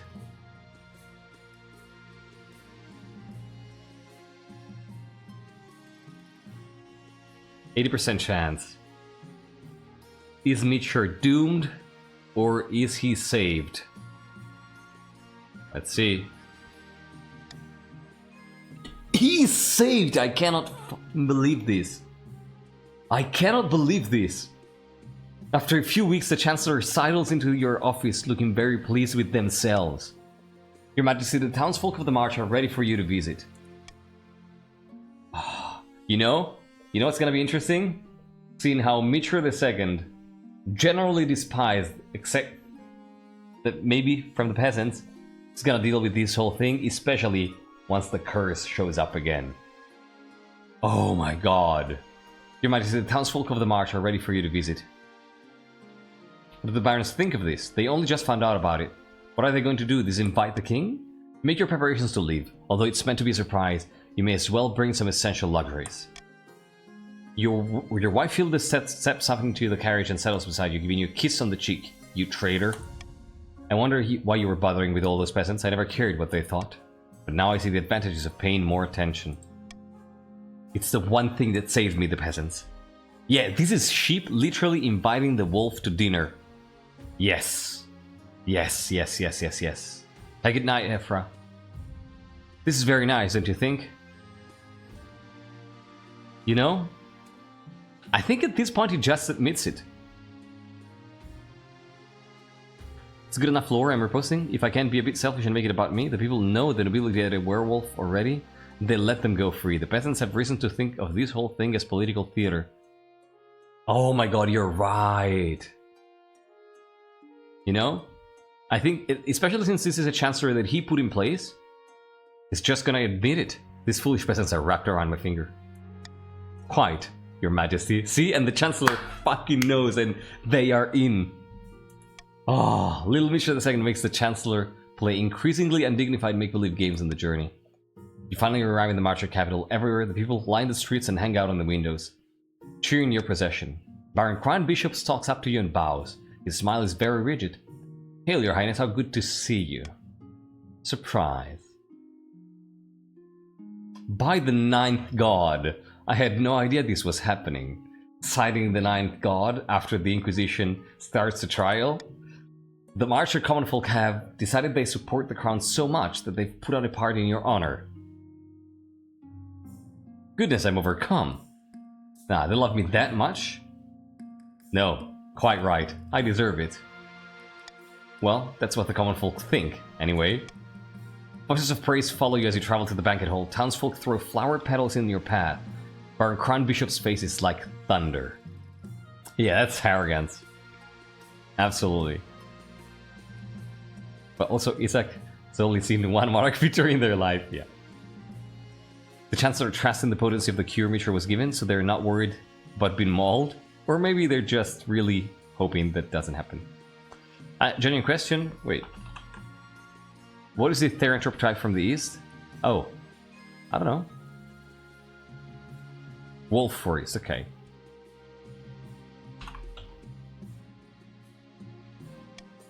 This is the other side of mob justice, yes! When you enter the banquet hall, the national anthem strikes up and even more cheering arises. The hall is filled with Marcher townsfolk, but there are also common folk from all across the kingdom. Northern warriors bellow their support. The Chancellor looks stunned. I had no idea everyone had gotten together for this. Let me bask in this for a second. You let the cheering wash over you for a moment, savoring all of this support. The people roar in approval. You spend a week in the march, feasting and drinking and breaking bread with the commoners. But you can't be on holiday forever. Eventually you return to the capital where the council is in session. The nobles are arguing again. By the old gods, we must have coin from the treasury. I found an ancient law stating that the North is entitled to funds for Northern supporting activities. No, we need gold for our businesses. The peasants aren't working hard enough and we're losing momentum. You think back to the gathered peasants, tradespeople, and merchants all cheering for you. Feasting on the commoners, yeah. Yeah, wrong anthem, Halfdan. So many of them cheering for you.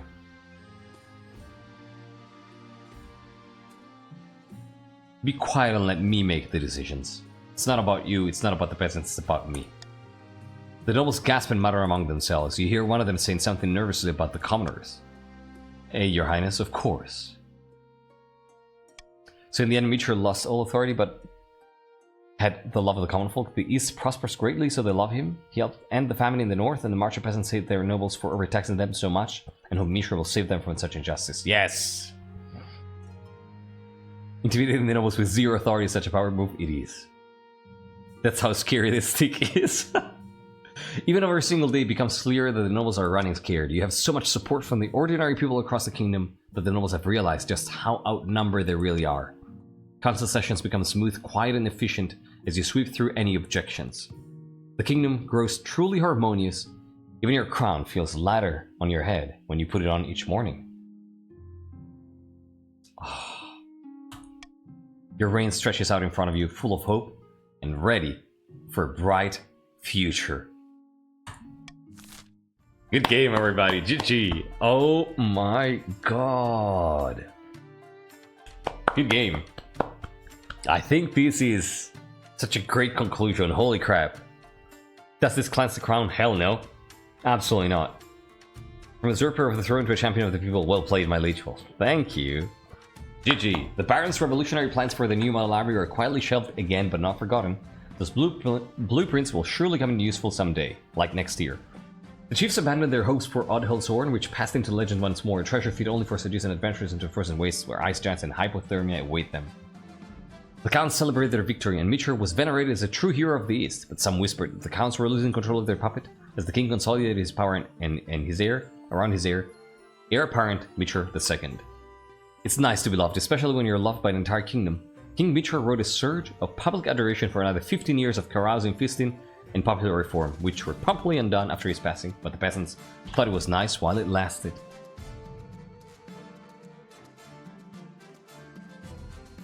I'd say 15 years.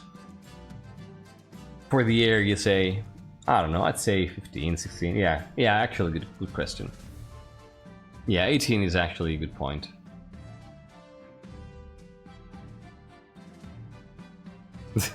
You just showed up to lose your businesses. That's how it goes sometimes. Michor spent the next 15 years feasting. Precisely, yes. King Michor the Popular. This is so good. This is so good. This is so good.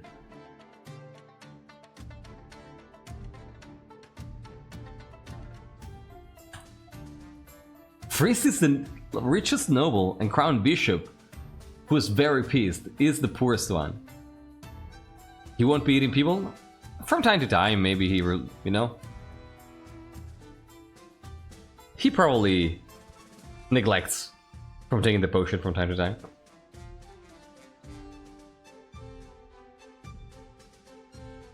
The Popular. Let's take a look at Michor II. Yeah, just as a treat, exactly. Climbing the ladder slowly. Oh my god, look at that mane here. Looks nothing like their father. I'm pretty sure the potion needs renewing. Can't believe both Kava nobles ended up being freaks that eat people. What a family. It looks like 16 to me, yeah. Yeah, or their mother. You're right. The main they got from the mom, yeah, you're right. 17, yeah. Take care, Ian. A Were Lion? Kinda, right? I'm really curious to see who this guy is gonna be. Gender neutral guy.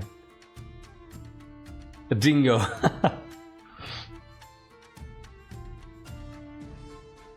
The one thing that I'm sure of is that they will have to deal with their father's reputation. 100%, right? That's gonna come and bite them in the ass. For sure. For sure. Like the zero authority, the werewolf thing, rumors, the trial. It looks especially well adjusted and nice, you know? Yeah, just the perfect, nice and beautiful prince to turn into a beast. Yeah, the curse is, I think, the first thing I said.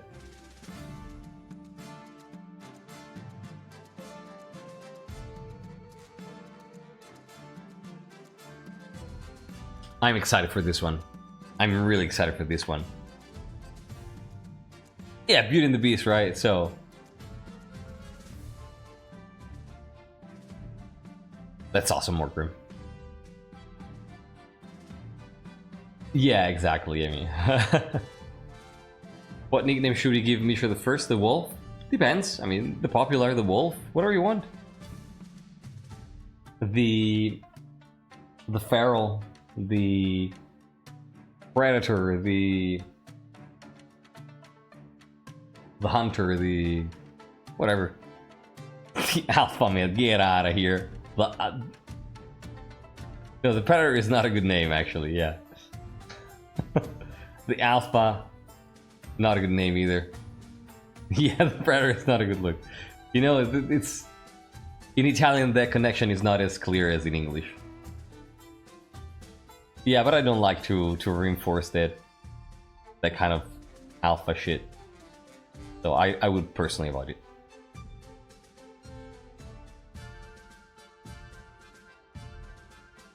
Yeah. No, I get what you mean. But like, yeah, the connotation is not super evident in Italian, so I didn't make the connection as I said it. But in English it is, so... The popular Bloodhound of the Bloodhound gang. We'll think about it, But yeah, definitely no Predator or no Alpha. This was good. I feel like we're already starting to enrich the lore a bunch more. The crown, definitely still bloodstained.